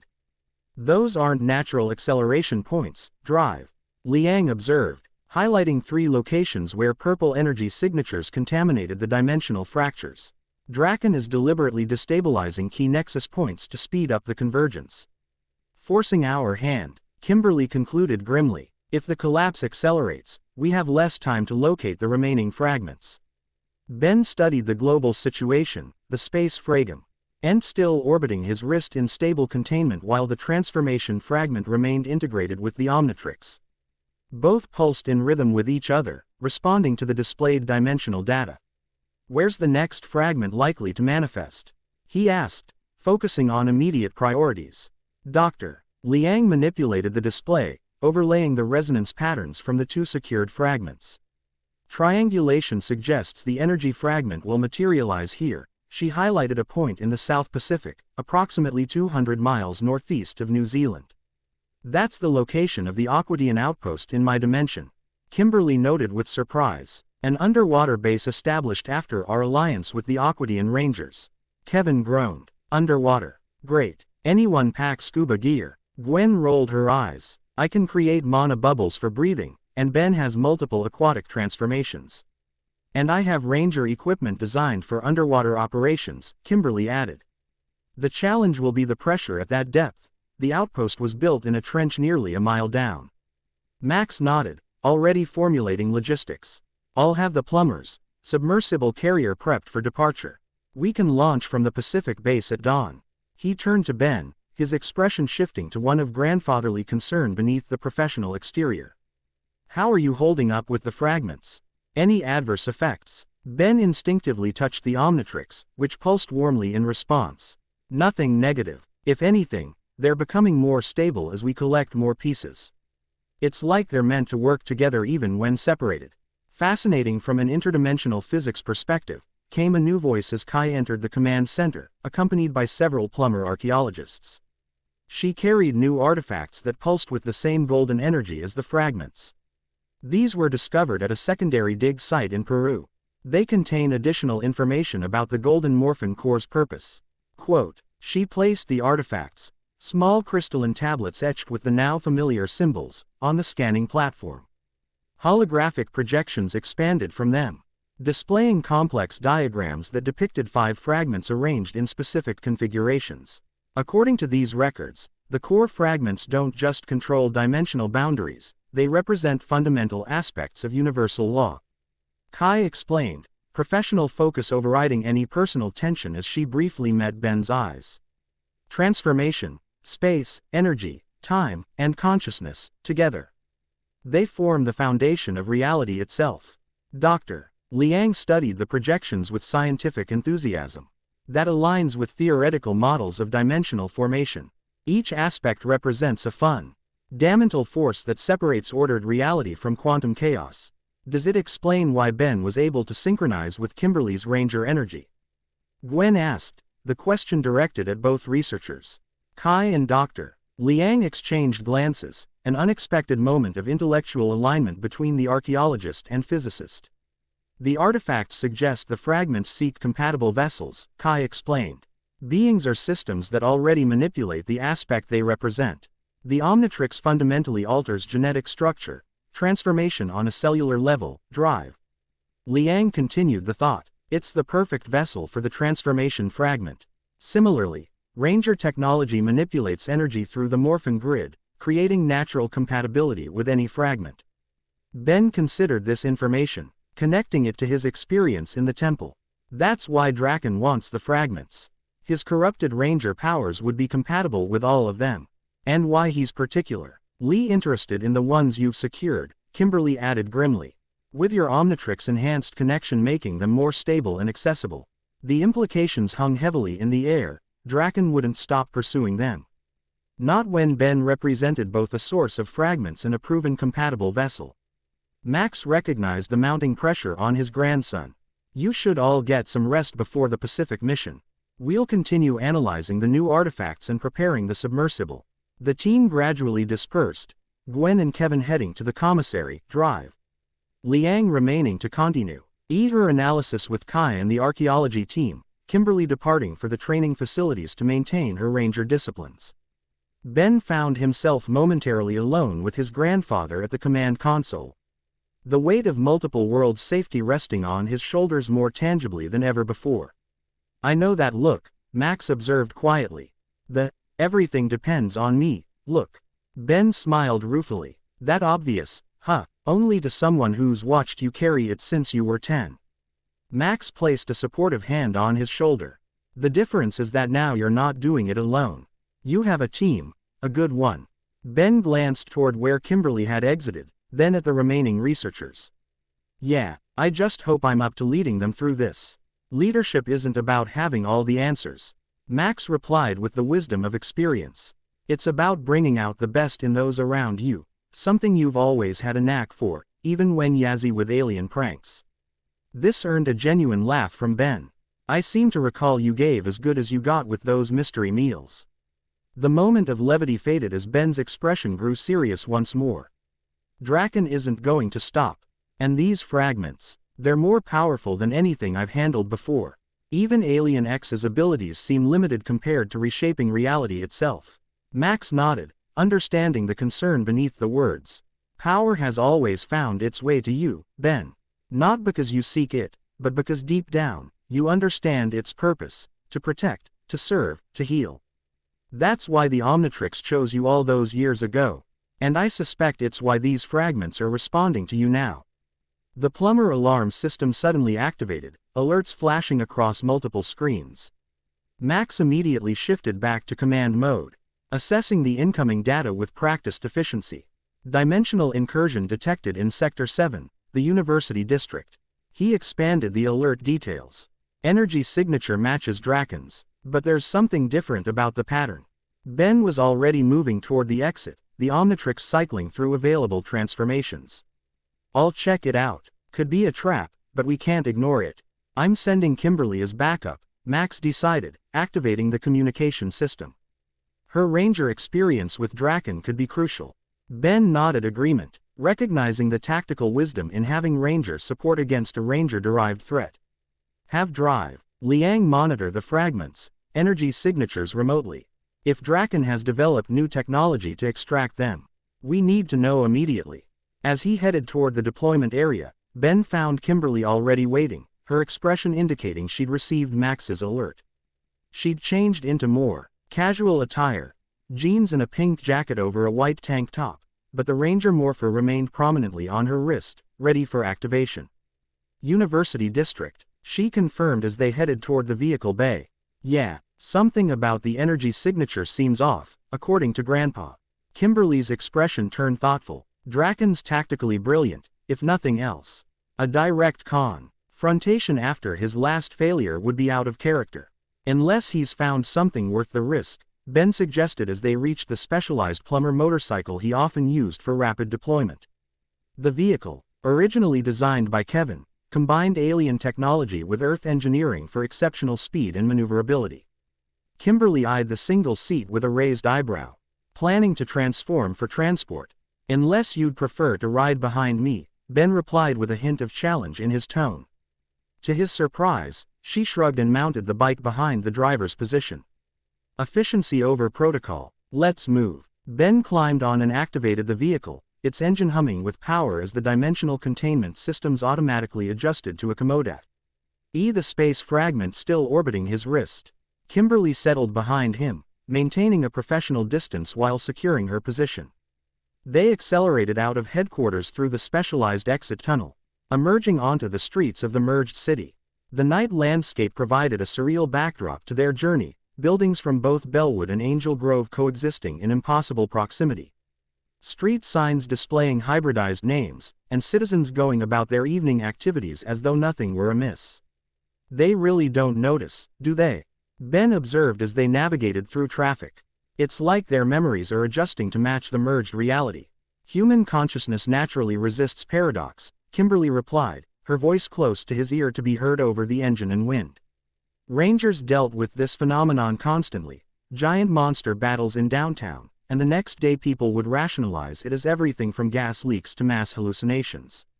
Convenient evolutionary adaptation, Ben noted as they turned toward the University District, the Omnitrix and space fragment both pulsing more intensely as they approached the disturbance. Our designed protection, Kimberly suggested. Zordon once theorized that reality itself shields observers from truths that would break their understanding of existence. The university campus came into view, a bizarre architectural hybrid of Bellwood Community College and Angel Grove University. Most buildings had emptied for the night, but lights still burned in the science complex where late research worked despite the dimensional chaos occurring around them. Ben brought the motorcycle to a halt at the campus perimeter, the Omnitrix now pulsing with urgent warning. The energy signature is strongest from the physics building. Of course it is, Kimberly muttered, dismounting with fluid grace. Why do interdimensional crises always involve physics labs? Probably because they're full of equipment designed to mess with fundamental forces, Ben suggested as they approached cautiously. Ready. Kimberly's hand moved to her morpher. Always. They entered the building silently, following the increasingly strong energy readings. The corridors stood empty, emergency lighting casting long shadows across the institutional floors. As they approached the quantum research laboratory, the distinctive corrupted purple energy of Draken's signature became visible, seeping under the laboratory doors like toxic mist. Ben activated the Omnitrix, selecting a form with enhanced sensory capabilities. Going echo, he whispered, transforming into the small, silicon-based alien with sonic powers and multiplying abilities. The transformation incorporated the now familiar golden energy patterns, enhancing the alien form with Ranger-like armor elements. Echo, Morphin mode, he announced quietly, his voice carrying harmonic overtones it normally lacked. Kimberly nodded approval, at the tactical choice, a form allowing for multiple bodies to scout while maintaining relatively small size. She activated her morpher, pink energy cascading around her to form her Ranger armor, though she left the helmet retracted for now. I'll take point, she whispered. You circle around with duplicates. Echo Echo nodded, immediately splitting into 3 identical copies. 2 moved to Flan K positions while the primary body remained with Kimberly. They breached the laboratory door in coordinated motion, Kimberly's helmet materializing as she entered in a combat-ready stance. Echo Echoes. Duplicates positioning themselves strategically around the room. What they found wasn't Draken himself, but something potentially more disturbing. At the center of the laboratory, sophisticated EQU IP meant had been arranged around what appeared to be a dimensional viewing portal. The portal displayed images of other realities, some recognizable as variations of Earth, others entirely alien. Purple energy contaminated the portal's edges, indicating Draken's technology at work. And operating the equipment was a woman who turned at their entrance, human in appearance but with an aura of corrupted energy similar to Draken's. Her clothing resembled a civilian version of Ranger gear, styled in purple and black with technological enhancements clearly visible. Right on schedule, she remarked, her accent suggesting Australian origin. He said you'd come running if we rattled the dimensional cage enough. Kimberly tensed visibly at the sight of the woman. Catherine. The name emerged as a question filled with complex emotions. The woman laughed, a sound lacking genuine humor. Close, but no. Catherine Hillard from your world remained loyal to your pathetic cause. I'm Catherine from Dr. Akin's reality, his chief scientist and loyal subject. Ben's duplicates maintained position while he assessed the situation. Let me guess, you're the trap. I prefer to think of myself as the recruitment committee. Alternate Catherine replied, gesturing to the dimensional viewer. Lord Draken instructing before your inevitable confrontation. Images flickered across the portal, scenes of destruction as dimensions collapsed into one another, civilizations falling to chaos, familiar landscapes warping beyond recognition. Then the display shifted to show Draken standing before what appeared to be another fragment of the golden core, this one pulsing with temporal energy that distorted its surroundings. The time fragment, Kimberly identified immediately, her voice tight with concern. Recovered just hours ago, Catherine confirmed with smug satisfaction. While you were playing in the desert, Lord Draken was claiming real power. Ben's Echo Echo duplicates reintegrated as he processed this information. 3 fragments in play, 2 with us, 1 with him. And 2 remaining, Catherine added, clearly enjoying their consternation. But here's where Lord Draken's offer comes in. She adjusted the viewer to show a stable reality, one where the dimensional collapse had been halted, cities restored to their proper places, people living without chaos. He can stabilize the collapse with the time fragment. End the suffering, restore order. In exchange for what? Kimberly demanded, though her tone suggested she already knew the answer. Your fragments, of course. Combined with his, they would allow for controlled integration rather than chaotic collapse. Catherine's expression hardened. Surrender them willingly, and Lord Draken guarantees the survival of your dimensions as protected provinces in his new order. And if we refuse? Ben asked, though the question was purely tactical, gaining information rather than considering the offer. Catherine smiled coldly. Then watch as time accelerates in vulnerable regions. The collapse that was projected to take days will instead occur in hours. She gestured to the viewer again, showing populated areas where temporal distortion had begun to age buildings rapidly, vegetation growing and dying in seconds, water evaporating from lakes at visible speed. He's weaponizing the fragment, Kimberly realized with horror, using it to manipulate time in regions already weakened by dimensional instability. Ben's enhanced Echo Echo form analyzed the viewer technology, recognizing both the opportunity and the threat it represented. This isn't just a message delivery system. It's a transmission beacon. She's giving away our location. Catherine's smile confirmed his assessment.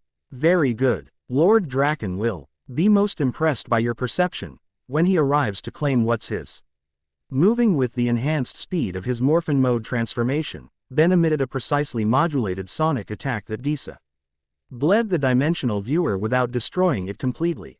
Dr. Liang will want to study this technology, he explained to Kimberly as the portal collapsed. Catherine seemed unconcerned by this development. Too late. The signal is sent, the challenge issued. She stepped back, a teleportation device similar to Draken's activating on her wrist. Consider his offer, heroes. Surrender the fragments willingly, Or watch your worlds die in accelerated agony. Before they could move to stop her, purple energy enveloped Catherine, teleporting her away from the laboratory. The corrupted energy lingered briefly before dissipating into the dimensional atmosphere. Ben reverted to human form, the golden energy patterns flowing more smoothly across his skin as his control over the transformation process continued to improve. We need to get this equipment back to headquarters immediately. If Draken has the time fragment, then the entire timeline of the collapse has changed, Kimberly finished grimly. Powering down her ranger form. He's forcing an impossible choice: surrender our fragments to his control, or watch him destroy selected regions with accelerated temporal collapse. Ben activated his communicator. Grandpa, we've got a situation. Draken has the time fragment and he's using it to accelerate the dimensional collapse in targeted areas. We need transport for recovered technology and full team briefing immediately. Max's response was immediate and grim. Understood. Transport inbound. We're already detecting temporal anomalies in 12 locations globally. Whatever Draken's doing with that fragment, it's working. As they secured the laboratory to await transport, Ben felt the weight of responsibility grow heavier. The space fragment orbiting his wrist pulsed with increasing urgency, as though sensing the escalating crisis. He's trying to force our hand, Kimberly observed, her professional demeanor maintaining despite the clear concern in her eyes. Quote, classic villain strategy. Create an impossible choice between surrender and civilian casualties. Ben studied the disabled viewer technology, mind racing through options. Then we need to change the game.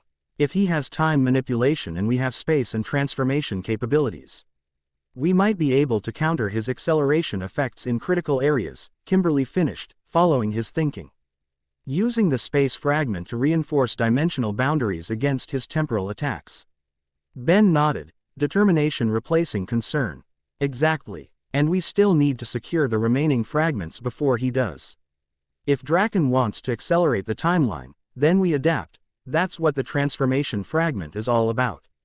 Their eyes met in a moment of perfect understanding, two heroes from different dimensions finding common purpose in the face of escalating crisis.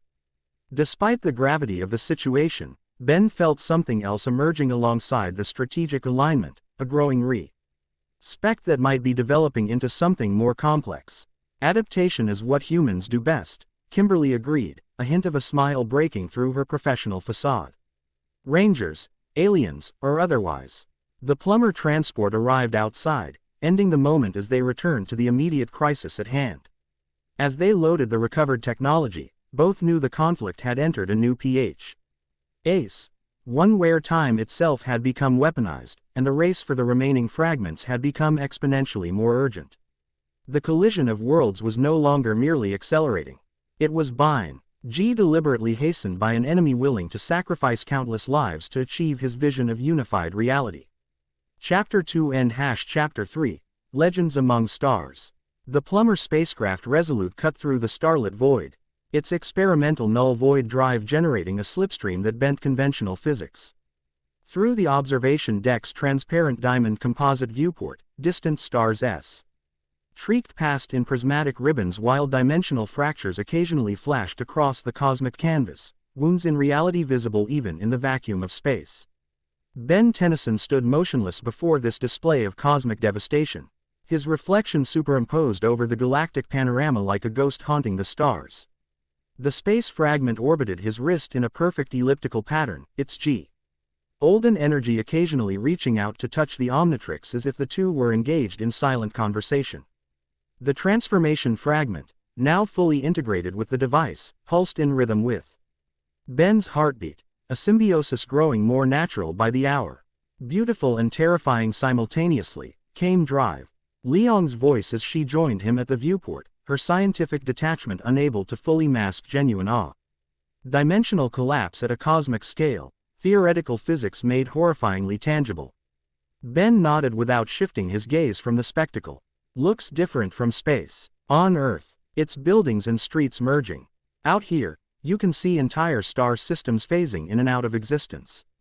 The scale is difficult for human consciousness to process, Drive Liang agreed, adjusting instruments on her wrist device that monitored the fragments' energy outputs. Though your fragments appear to be responding to the dimensional fluctuations, attempting to stabilize local space-time even without conscious direction FD down at the orbiting space fragment, which had indeed accelerated its rotation as they passed through a particularly unstable region. They feel alive, in a way. Not conscious exactly, but purposeful. Dr. Liang's scientific curiosity visibly intensified. Fascinating. The artifacts describe the golden Morphin core as a tool created by the architects. But perhaps it evolved beyond its original programming, developing emergent properties through millennia of exposure to multiversal energies. Or the architects designed it that way intentionally, Ben suggested, surprising himself with the insight. Built-in adaptability, like the Omnitrix's evolutionary function. The scientist studied him with newfound interest. That's a remarkably astute hypothesis. Your connection to these artifacts appears to be enhancing your conceptual thinking beyond standard parameters. You mean I sound smarter than I look? Ben translated with a hint of self-deprecating humor. Dr. Liang's professional facade cracked slightly, revealing a genuine smile. I wouldn't have phrased it quite so bluntly, but essentially correct. She hesitated, then added with unusual candor. Though I've reviewed your file, Mr.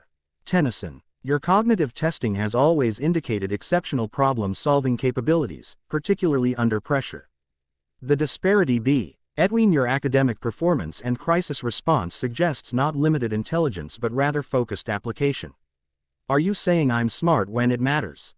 Precisely. Her assessment carried no judgment, merely scientific observation, a common trait among crisis responders and field operatives. What's uncommon is your particular brand of adaptive intelligence, the ability to synthesize new information rapidly and apply it creatively to unprecedented situations. Ben shifted uncomfortably under this clinical analysis, unused to having his mental processes dissected so methodically. Before he could respond, the ship's intercom activated with Max Tennyson's voice. Approaching Petropia system. All personnel to briefing room for final mission preparations. Dr. Liang checked her instruments one final time. The fragments' resonance is intensifying. Whatever we're seeking is definitely in this system. As they made their way through the Resolute's corridors, Ben noticed the INC-reasing integration of technology from Kimberly's dimension, control panels displaying both Plumber and what she had identified as command center iconography, structural elements incorporating crystal matrices similar to Ranger technology. Even the lighting systems now emitting a hybrid energy signature. The ship is adapting, he observed to Dr. Liang, incorporating elements from both dimensions. Yes, though more selectively than terrestrial environments, she confirmed.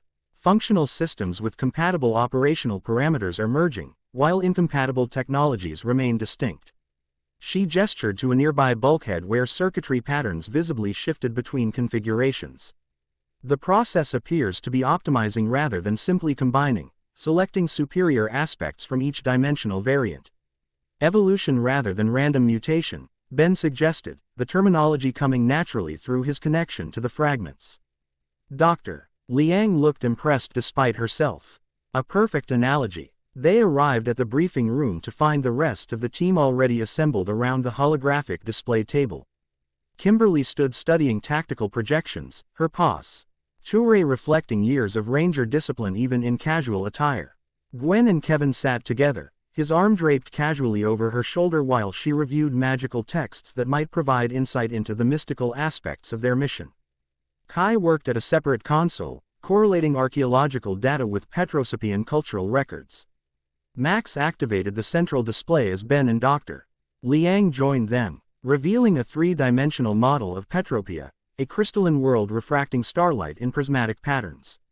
Petropia has experienced approximately 62% dimensional convergence, Max began without preamble. The planet now exists simultaneously in both our dimension and a variant from Kimberly's reality known as Crystallis in her universe's stellar cartography. Home to the Crystal Rangers in my dimension, Kimberly added, drawing surprised looks from the others. A team formed after crystalline meteors from this world crashed near Angel Grove, creating a temporary team with powers derived from the alien minerals. The convergence has resulted in a hybridized culture, Max continued, highlighting regions of the planet's surface. Petrosapian civilization has integrated aspects from both dimensional variants. though most inhabitants appear unaware of the changes, perceiving the merged reality as their historical norm. Kevin leaned forward, studying the geological formations with professional interest. Crystalline matrix has enhanced density in merged regions. Some of these formations would be worth a fortune to the right collector. We're not there as geological prospectors, Kevin. Gwen reminded him with a pointed look. Just making an observation, he defended with an unrepentant grin. Max expanded the display to show energy readings across the planet's surface. The fragment's energy signature is emanating from the ancient temple complex in the northern hemisphere, a region considered sacred in both dimensional variants of this world. The crystal archives, Kai identified, referring to her archaeological database. Oldest structures on Petropia, predating current civilization by at least 12,000 years according to carbon dating of foundation materials. And home to Petropia's ruling family in my dimension, Kimberly added. The crystal court maintains both political power and mystical connection to the planet's energy matrix. Dr. Liang adjusted the display to show dimensional fracture patterns. The convergence is most stable near the temple complex, suggesting the fragment is actively harmonizing the merged realities in its vicinity, similar to the effect we observed in the Desert of Despair on Earth. Which means potential guardians, Ben concluded, recalling their experience with the space fragment. Entities draw N to protect the fragment until worthy bearers arrive. Petrosapian sacred law prohibits unauthorized entry to the inner sanctum, Kai noted, her archaeological expertise evident in her precise knowledge. Even with plumber authority, we'll need to observe proper cultural protocols. Which you've studied extensively, Ben observed, a hint of admiration in his tone despite their complicated history. Kai met his gaze briefly, professional pride momentarily overriding personal distance. Comparative xenoarchaeology was my doctoral thesis. Petrosapian ritual structures share remarkable similarities with Navajo sacred sites, particularly in orientation to stellar alignments and energy flow patterns. That knowledge will be essential, Max acknowledged. We've been granted limited diplomatic access through Tetrax's intervention, but the final approach to the fragment will require navigating both physical and cultural challenges. Tetrax is meeting us, Ben asked, genuine pleasure at the prospect of reuniting with his longtime Petrosapian ally evident in his voice. Negative, Max replied. Current planetary protocols restrict non-royal movement due to dimensional instability. Our liaison will be Princess Misa, youngest member of the Crystal Court and appointed guardian of off-world relations. The display shifted to show an image of a female Petrosapian whose crystalline form featured more elaborate faceting than typical members of the species. Her structure incorporated natural geometric patterns that created an effect similar to formal attire, and the crystalline hair formations extended in elegant geometric patterns that suggested both royal status and personal artistic expression. Ben began, then paused, searching for an appropriate description. Plied unhelpfully, earning an elbow from Gwen. Structurally unique, drive, Liang corrected with scientific precision. Her crystalline matrix shows evidence of deliberate cultivation, a Petrosapian practice reserved for royalty. Enhancing natural resonance with planetary energy fields. She's also reportedly skilled in energy manipulation, Max continued, having trained with masters from both dimensional variants of Petropia. Her diplomatic position makes her our best ally in accessing the temple complex. And potentially our greatest obstacle if she perceives our mission as threatening her world, Kimberly added pragmatically. Max nodded agreement, which is why cultural sensitivity is paramount. Kai will lead protocol interactions, with Ben as our primary representative due to his Sapine transformation capabilities and fragment connection. Ben noticed Kimberly's briefly raised eyebrow at this assignment but chose not to comment. The subtle competitive tension between Kai and Kimberly regarding leadership roles hadn't escaped his attention, though both maintained professional demeanor despite it. Landing projected in 40 minutes, Max concluded. Prepare your equipment. Tea and review cultural briefing materials. Remember that Petropia now exists in a merged state. Expect inconsistencies in cultural references and historical knowledge among the population. As the team dispersed to make final preparations, Ben found himself approached by Kimberly, who had switched to her more formal ranger attire, practical but clearly designed to show respect for diplomatic engagement. A word of advice, she offered. her tone professional but not unfriendly.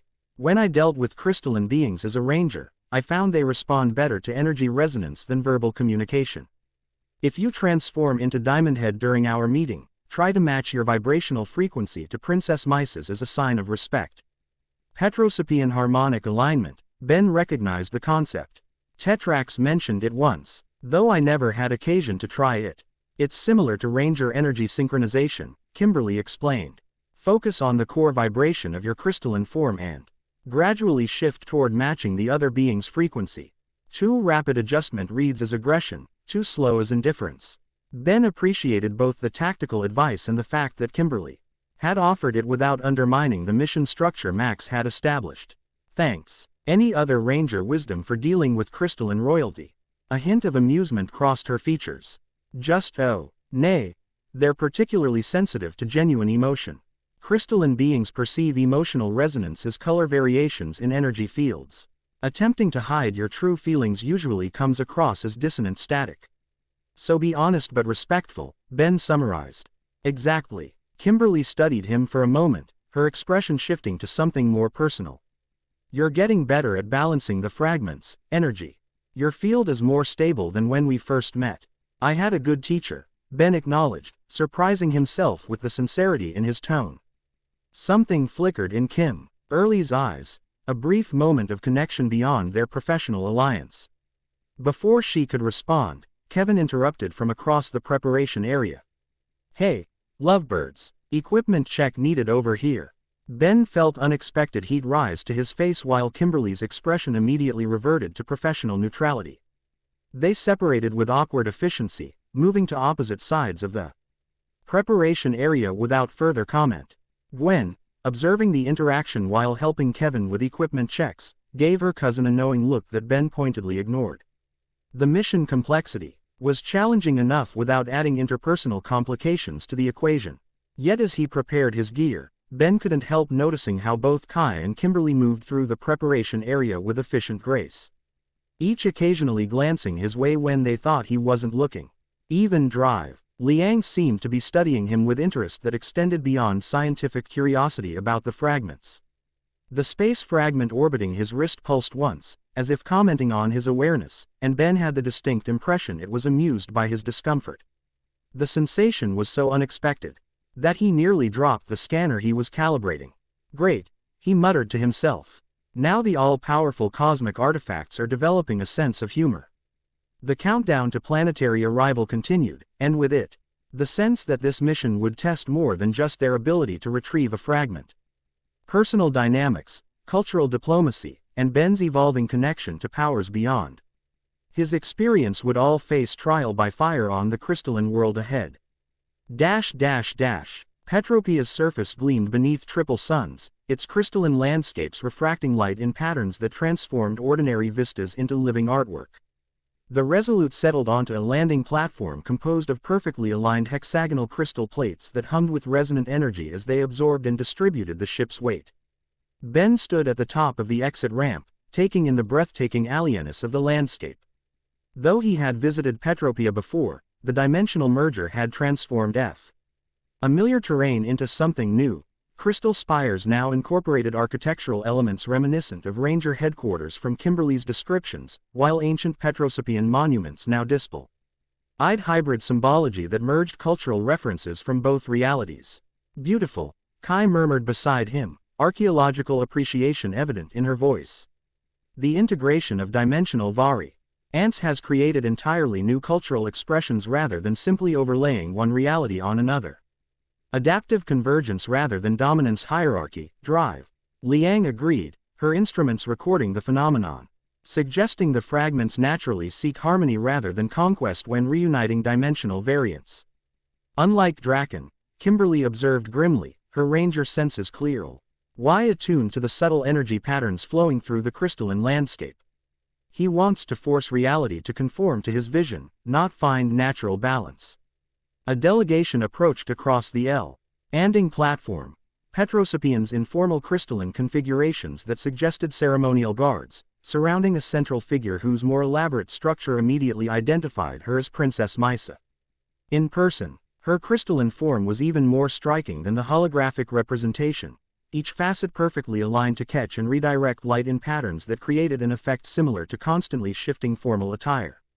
"Welcome to Petropia Prime," she greeted in a voice that carried musical harmonics beyond standard speech, sound waves interacting with her crystalline structure to create subtle chords beneath her words. "I am Mysa, third scion of the Crystal Court and keeper of off-world relations."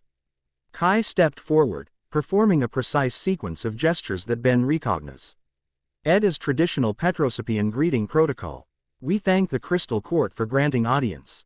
I am Kai Green, xenoarchaeologist and cultural liaison for the Plumbers Interdimensional Task Force." Princess Mysa's crystalline features shifted in what approximated pleased surprise. Few off-worlders observe the traditional forms with such precision.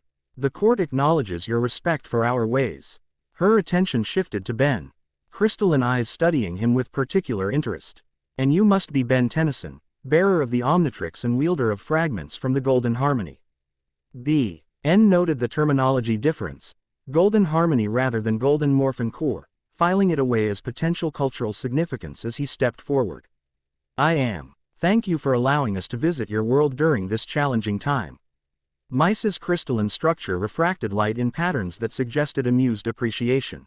"Your reputed Tennyson, stories of the shapeshifter who once became one with our people have reached even royal ears." She gestured toward the Omnitrix and orbiting fragment. "Though it seems you now carry powers beyond mere transformation."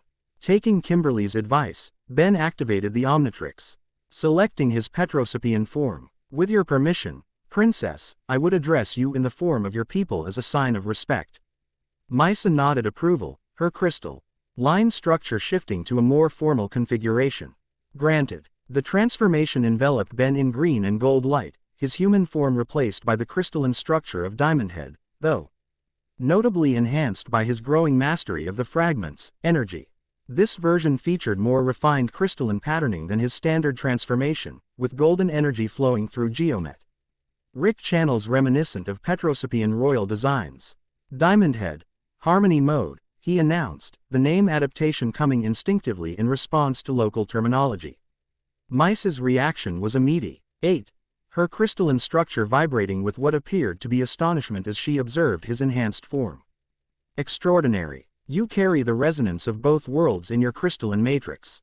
Following Kimberly's guidance, Ben carefully adjusted his vibrational frequency, gradually shifting toward alignment with Mysa's royal harmonic pattern, not matching it exactly, which would suggest presumption of equal status, but harmonizing with it in a complementary pattern that conveyed both respect and diplomatic equality. The princess responded by modulating her own frequency to meet his adjusts. She meant halfway, a significant honor from Petrosapian royalty. "Well done, harmonizer." Few off-worlders understand the subtle language of crystalline resonance. Ben inclined his head in acknowledgement, aware that Kimberly's advice had just prevented a potential diplomatic misstep. "I had excellent guidance." Mysa's attention shifted briefly to Kimberly, crystalline eyes assessing the former ranger with newfound interest. "The pink energy wielder from the other reality. Your presence here is most interesting. The prophecies speak of color bearers who would walk between worlds when the harmony fragments sought reunion." This revelation visibly surprised Kimberly. "Your people have prophecies about rangers." "Not rangers specifically," Mysa clarified, gesturing for the delegation to follow. He are from the landing platform toward a crystalline transport vessel. The ancient texts speak of warriors who channel cosmic energy through color spectrums, the spectrum guardians, who would appear when dimensions begin to merge. As they boarded the transport, an elegant vessel composed of interlocking crystal plates that hovered above ground through resonant energy manipulation, Kai's archaeological interest visibly intensified.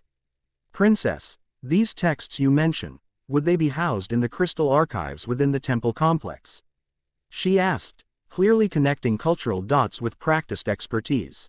"Indeed, the oldest sections date to the time of world formation, when the Shapers first crystallized our planetary matrix." Mysa settled into a central position as the transport began ding soundlessly toward the distant crystal spires of the capital city. "It is there we must go if you seek the harmony fragment. Its resonance emanates from the deepest chamber, where dimensions have always been thinnest." Dr. Liang, monitoring her instruments, looked up with scientific excitement. The fragment appears to be responding to our approach. Its energy signature is synchronizing with local dimensional parameters, actively stabilizing the convergence zone around the temple complex. As the prophecies foretold, Misa confirmed. When the golden harmony seeks reunification, stable B. Ridges form between realities rather than chaotic collapse. Ben, still in his enhanced diamond head form, found he could perceive these energy patterns directly through his crystalline structure, saying flowing currents of dimensional force where the realities merged with relative stability near the temple while chaotic interference patterns formed at greater distances. The fragment is creating a template for how the dimensions should integrate, he observed, the insight coming naturally through his connection to the existing fragments. Not forcing them apart or together, but showing them how to coexist harmoniously. Misa studied him with increased interest, her crystalline structure shifting to patterns that suggested both approval and curiosity. You perceive much for one so newly connected to the harmony energies.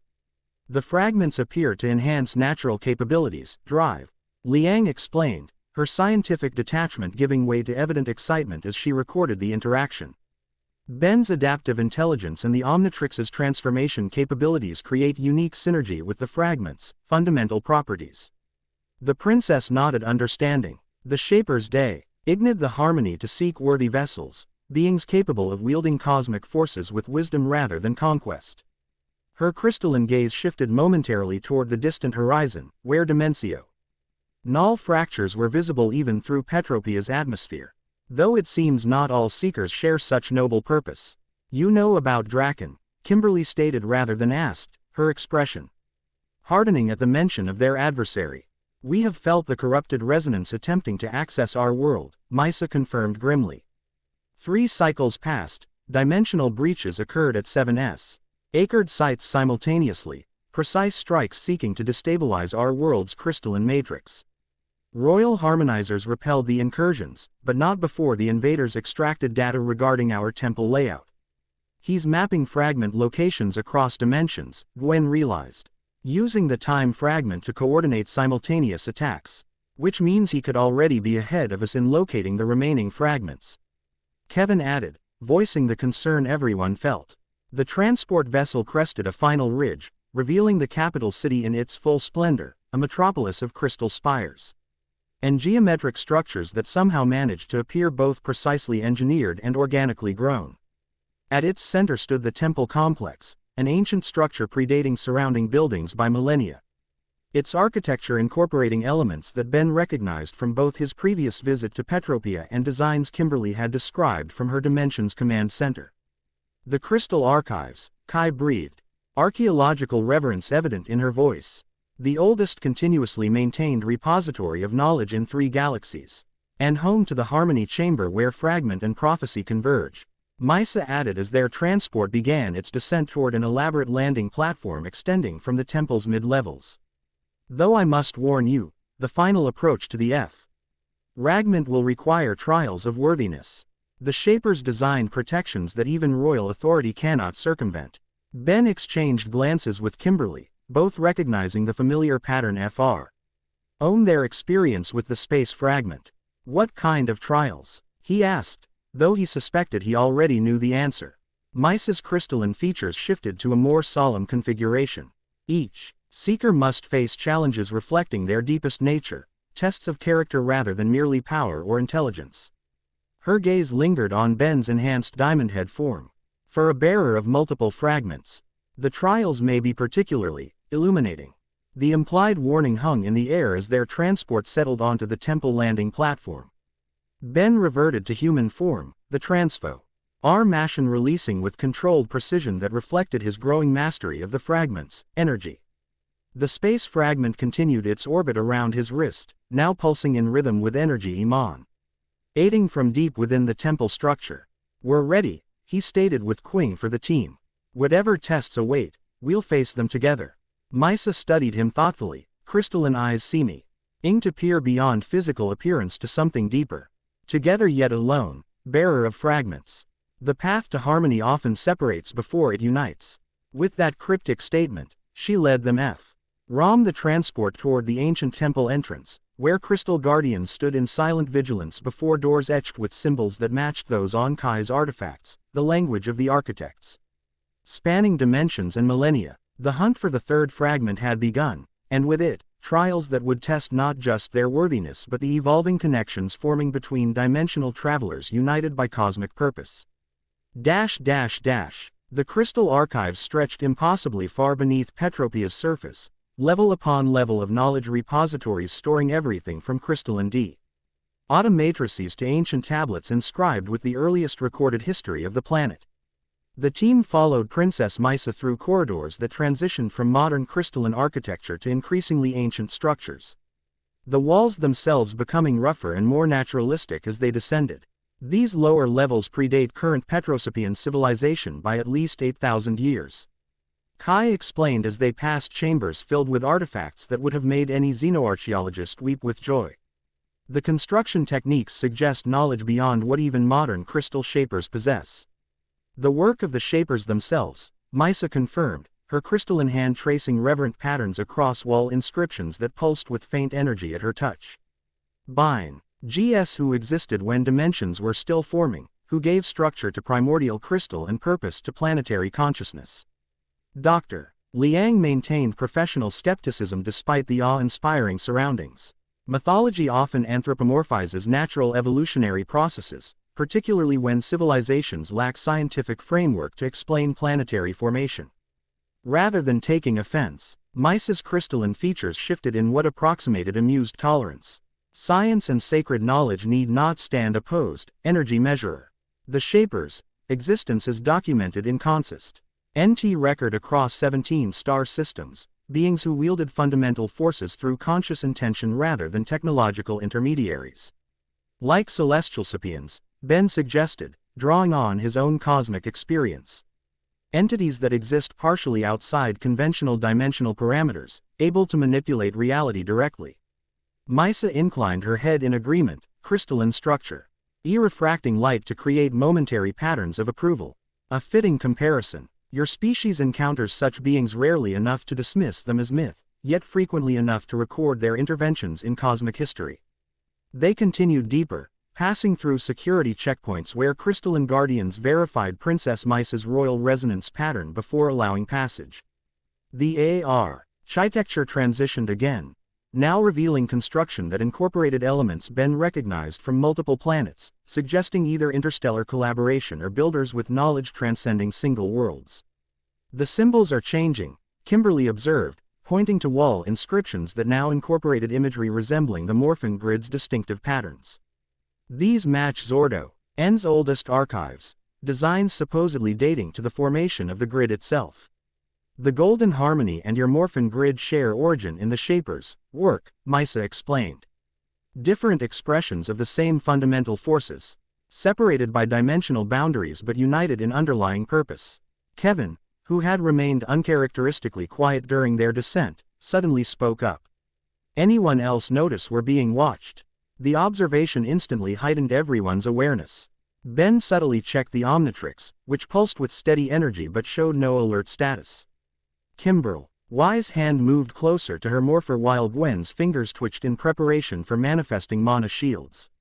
The Guardians observe all who approach the Harmony Chamber, Mysa acknowledged without concern. Assessing worthiness through behavior rather than mere presence. From the moment you entered the archives, your actions, words, and even thoughts have been evaluated.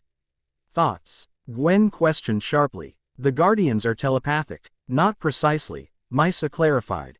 They perceive energy patterns associated with emotional and mental states, reading intention and character through resonance rather than direct thought access. Ben felt the space fragment pulse more strongly as they continued downward, its orbit accelerating slightly as if responding to proximity with another piece of the core. We're getting closer. The fragment is reacting to something ahead. Dr. Liang consulted her instruments, which now displayed increasingly complex energy patterns. Dimensional stability. Tie increases with proximity to the fragment's location. The convergence here is remarkably harmonious compared to other affected regions.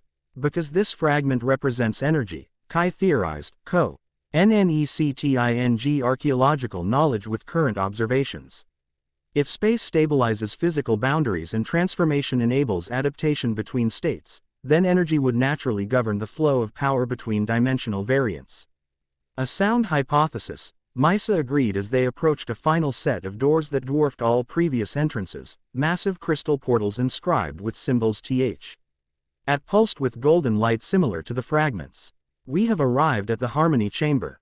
Beyond these doors lies the fragment you seek, but also the trials that determine worthiness.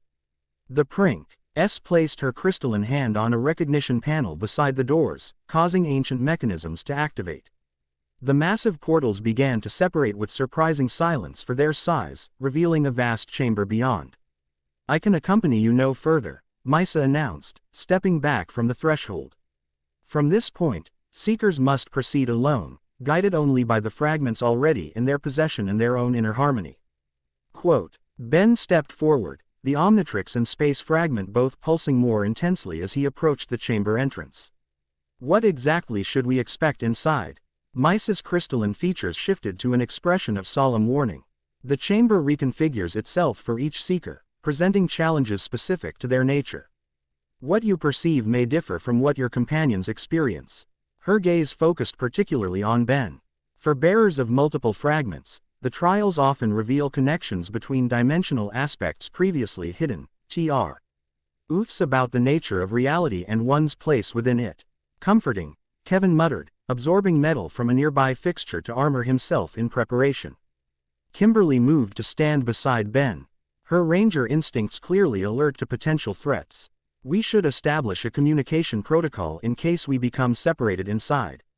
The chamber may prevent conventional communication, Misa cautioned. The trials often require individual focus rather than collective strategy. Gwen's hands glowed briefly with mana as she cast a simple connection spell.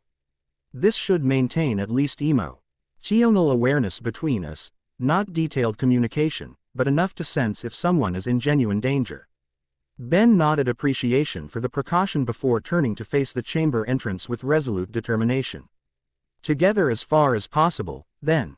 If we get separated, focus on reaching the fragment. That's our primary objective. With those final instructions, he led the team Acros. The threshold into the Harmony Chamber.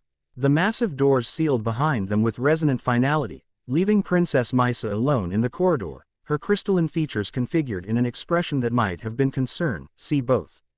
Inside, the chamber defied conventional spatial logic, appearing simultaneously vast enough to contain an entire ecosystem yet intimate enough to feel like a personal sanctuary. Crystalline structures grew from floor to ceiling, creating natural paths through what resembled a forest of geometric formations that pulsed with inner light. It's responding to our presence, drive, Liang observed, her instruments recording shifting energy patterns, reconfiguring in real time based on our unique signatures. The crystal formations nearest Ben began to glow more intensely, creating a pathway that diverged from those forming near his companions. Similar paths illuminated before each team member, leading in different directions through the crystalline forest. Looks like separation is inevitable, Gwen noted with resignation, her mana connection already stretching thin between them. Remember, the fragment is our priority, Ben reminded everyone. Whatever challenges appear, keep moving toward the center. That's likely where we'll find what we're seeking.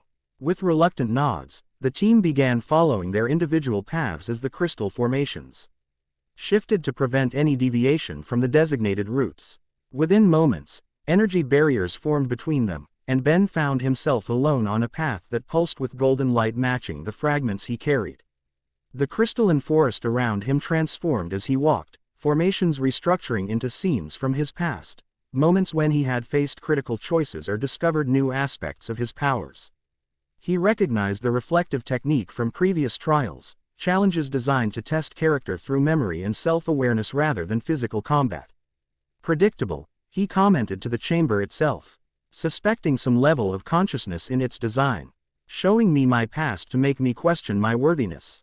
I've faced this kind of test before. The chamber's response was immediate and unexpected. Rather than continuing the memory reflections, the crystalline structures shattered into fragments that reconfigured into an entirely new environment, one that shocked Ben into momentary stillness. He stood in what appeared to be a hybrid reality where Bellwood and Angel Grove had completely merged into a single, harmonious cityscape. Citizens moved through streets where technology from both dimensions functioned in perfect integration. Most surprisingly, he saw alternate versions of himself, one wearing what resembled ranger armor styled after the Omnitrix's colors. Another in standard plumber uniform coordinating with what appeared to be a command center combining both dimensional technologies.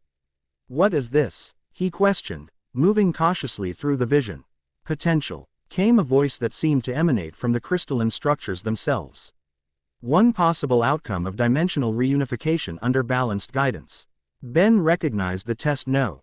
W. Not a challenge of past worthiness but a temptation of future possibility. "You're showing me what could happen if the fragments are reunited successfully." "If reunited with proper intention," the voice clarified. "The golden harmony seeks balance between separation and unification, not forced division nor conquered assimilation, but harmonious coexistence." The vision shifted again. "Now shall we?" In similar merged realities across multiple planets, species from different dimensional variants living together, technologies combining in ways that enhanced rather than replaced original functions, then cosmic forces operating in synchronized patterns rather than conflicting interference. This is what the architects intended, Ben realized, understanding flowing through his connection to the fragments. Not rigid separation between dimensions, but flexible boundaries that allow beneficial exchange while preventing chaotic collapse. "Yes," the voice confirmed. "Now observe the alternative." The harmonious vision shattered, replaced by a nightmarish landscape where dimensions had been forcibly merged under Draken's control. Cities lay in ruins, their structures warped by unnatural dimensional physics. Citizens moved like automatons, their individuality suppressed by corrupted energy that resembled the purple power Draken wielded. At the center of this dystopian reality stood a throne composed of crystalline fragments, the reassembled golden core perverted from its original purpose to serve as an instrument of domination rather than harmony. "Draken's endgame," Ben whispered. The horror of this potential future settling like ice in his stomach. He doesn't want to prevent dimensional collapse, he wants to control how it happens, forcing reality to conform to his vision. As he has done in countless dimensions already, the voice confirmed. Each conquest feeding his conviction that dominance brings order, control creates peace. The visions faded, crystalline struck. Yours returning to their natural state as Ben found himself at a junction where multiple paths converged. At the center stood a pedestal upon which rested a fragment of the golden core, similar to those he already carried but pulsing with energy that flowed outward in patterns resembling power distribution networks.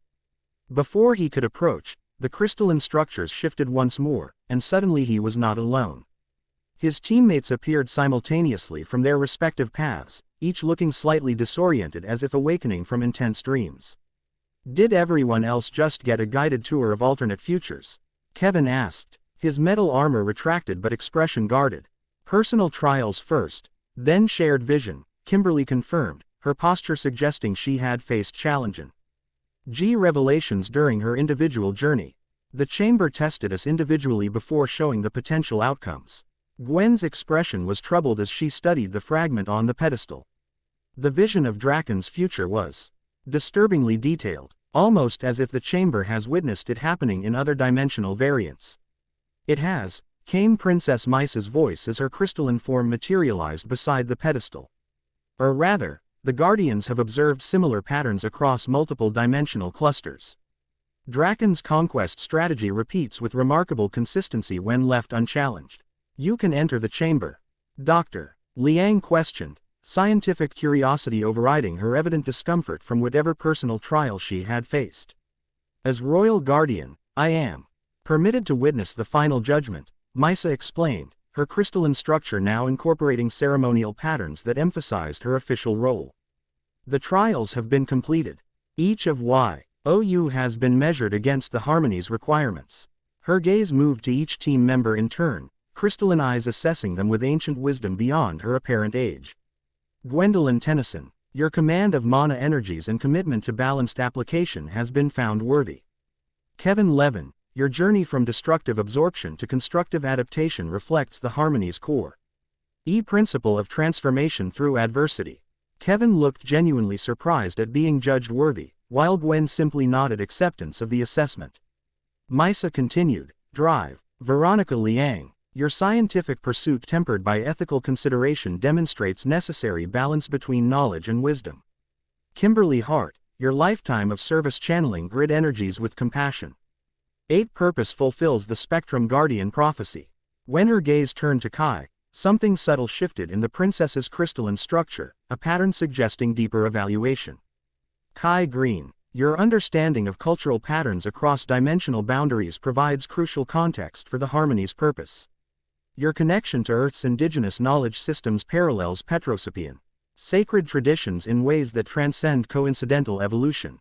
Kai's expression reflected surprise at this specific acknowledgement of her heritage's relevance. The similar flow concepts and Petrosapian harmonic theory have always fascinated me, she admitted. Both recognize pattern relationships between celestial positioning and energy manifestation. Because both were guided by the shapers during formative cultural periods, Misa revealed. Your people carry whispered echoes of the same knowledge that built our crystal archives, different expressions of universal principles. His revelation clearly affected Kai deeply, her professional archaeological detachment momentarily overwhelmed by personal connection to her research.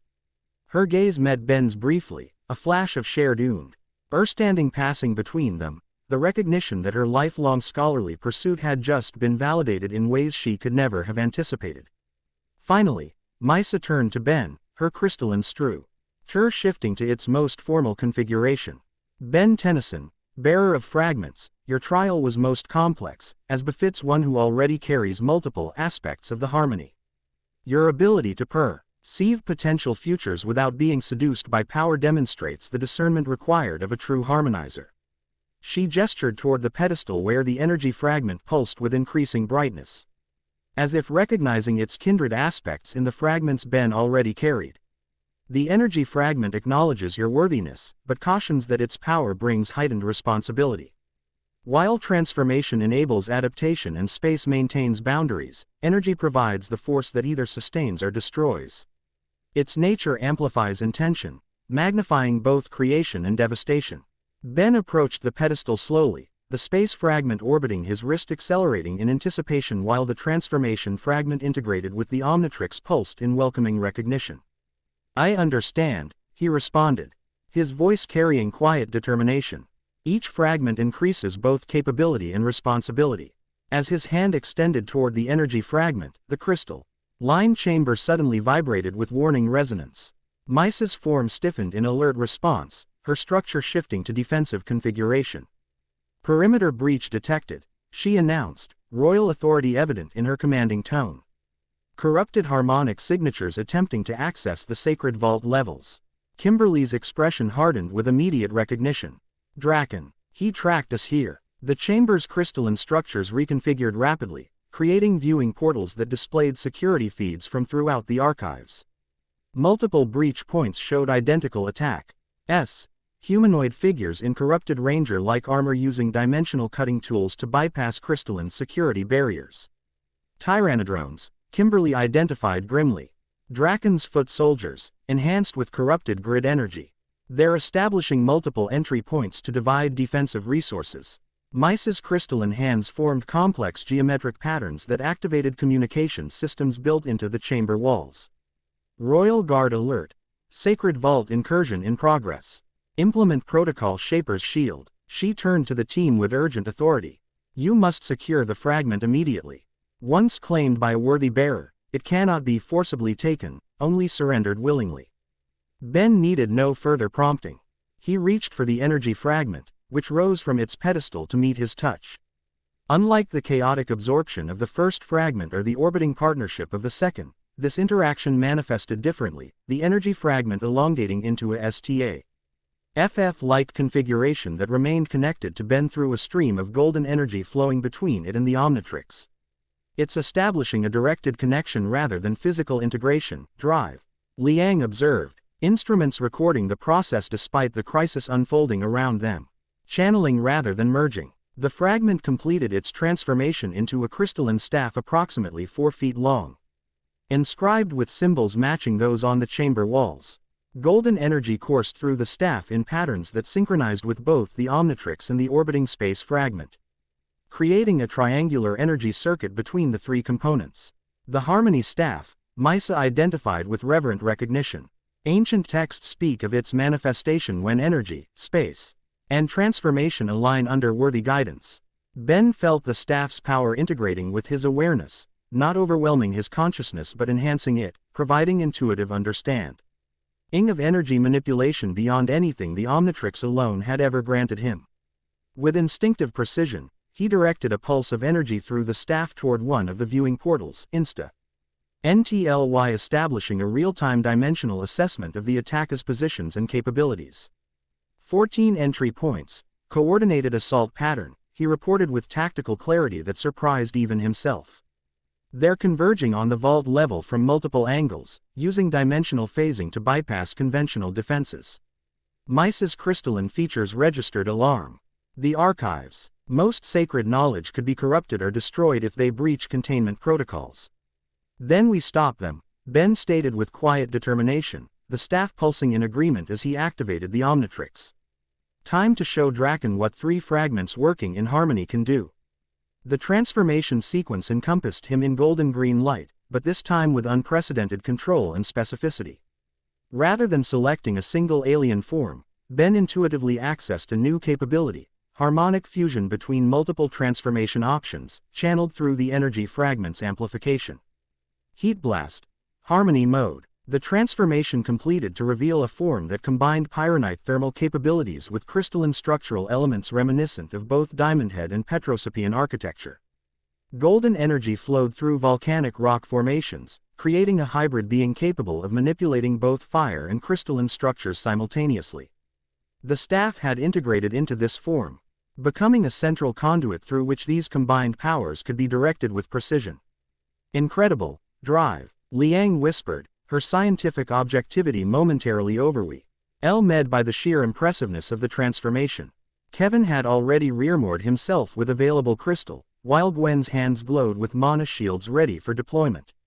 Kimberly activated her ranger transformation, pink energy cascading around her to form battle armor enhanced with crystalline reinforcement drawn from the chamber's resources.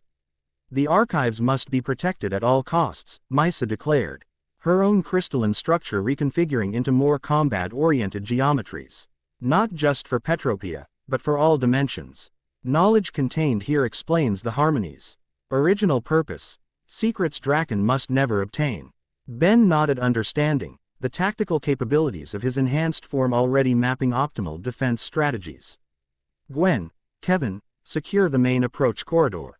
Dr. Liang, stay with Princess Misa and coordinate with archive security systems to track incursion points. Kai, your archaeological knowledge might help identify which knowledge rep Ozatori's Draken would target specifically. He turned to Kimberly, their eyes meeting with immediate tactical understanding. Kimberly and I will engage the primary breach team. They appear to have the most advanced dimensional cutting equipment. Everyone moved with purposeful efficiency, professional capabilities transcending any personal dynamics as the shared crisis demanded immediate action. Ben and Kimberly navigated through crystalline corridors that reconfigured to expedite their movement toward the most critical breach point. Your command capability has improved dramatically, Kimberly observed as they moved. Her ranger enhanced speed matching his transformed state without difficulty. The fragments air our power, they're enhancing your natural leadership abilities. Ben direct. A controlled energy burst through his staff-integrated form, establishing a sensor field that mapped approaching enemies with precise detail.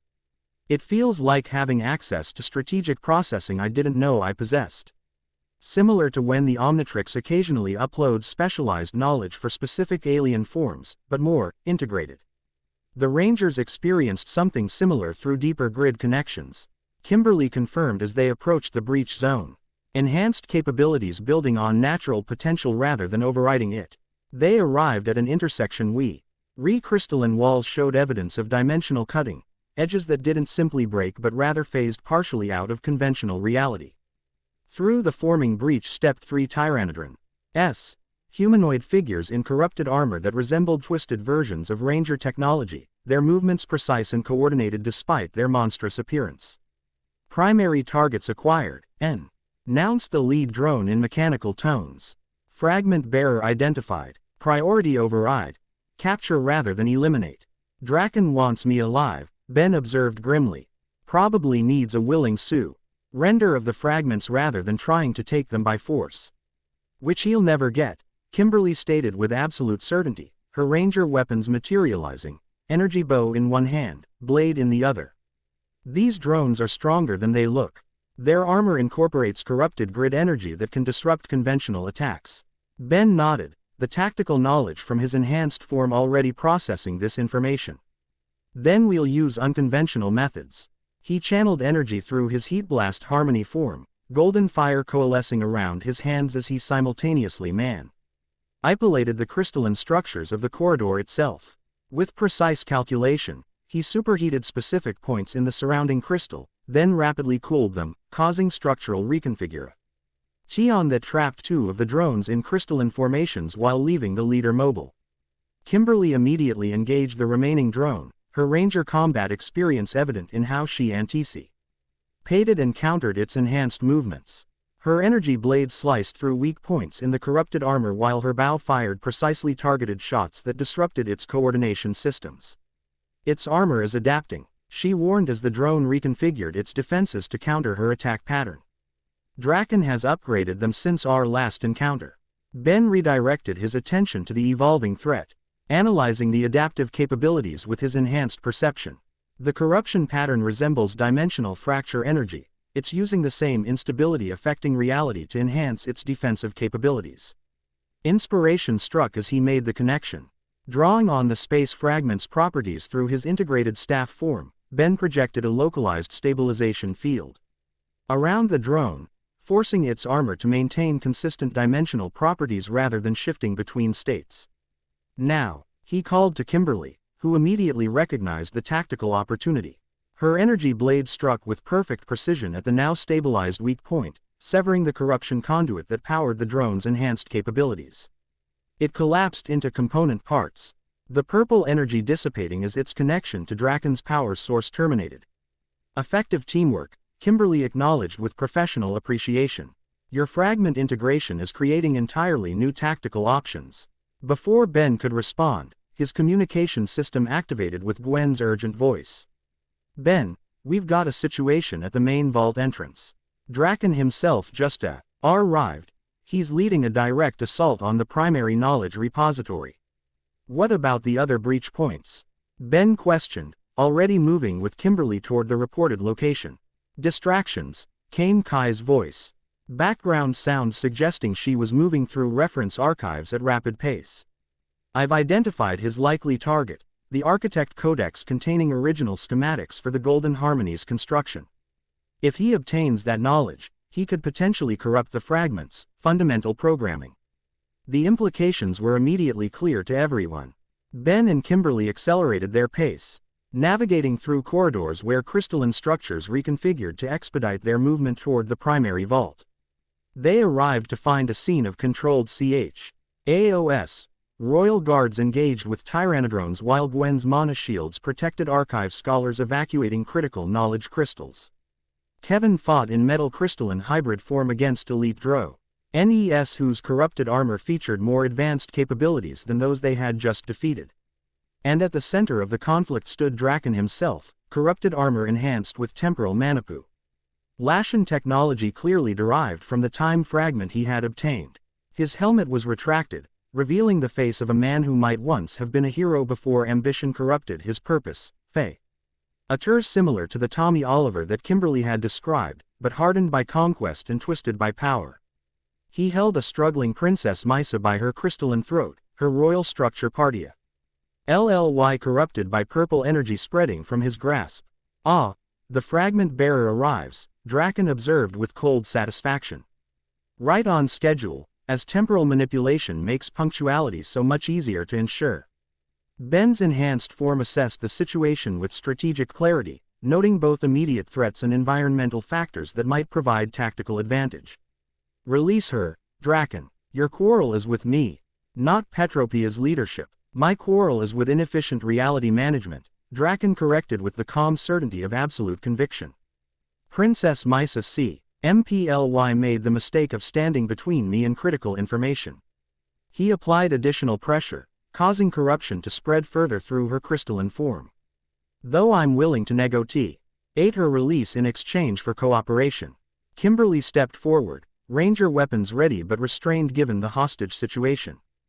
Don't trust him, Ben. Tommy, the real Tommy, would never harm an innocent. But Draken has no such moral constraints. Draken's expression shifted at Kimberly's words, something almost resembling regret flickering across his features before cold calculation returned. The real Tommy. Still clinging to dimensional chauvinism, Kimberly. Your reality isn't more valid than mine, just more fortunate in its historical development. Philosophical debates later, Ben interrupted, maintaining focus on the immediate crisis. What do you want, Draken? Direct and practical. I appreciate that. Draken's free hand gestured toward Ben's staff-integrated form. The energy fragment. Surrender it willingly, and the princess returns to her people unharmed. Refuse, and I'll convert her into the first of my crystalline conquest army on this world. Ben felt the fragment's pulse in unified rejection of this demand, their harmonized energy making their preference clear. Yet Misa's predicament presented a genuine moral dilemma, immediate safety versus long-term multiversal security.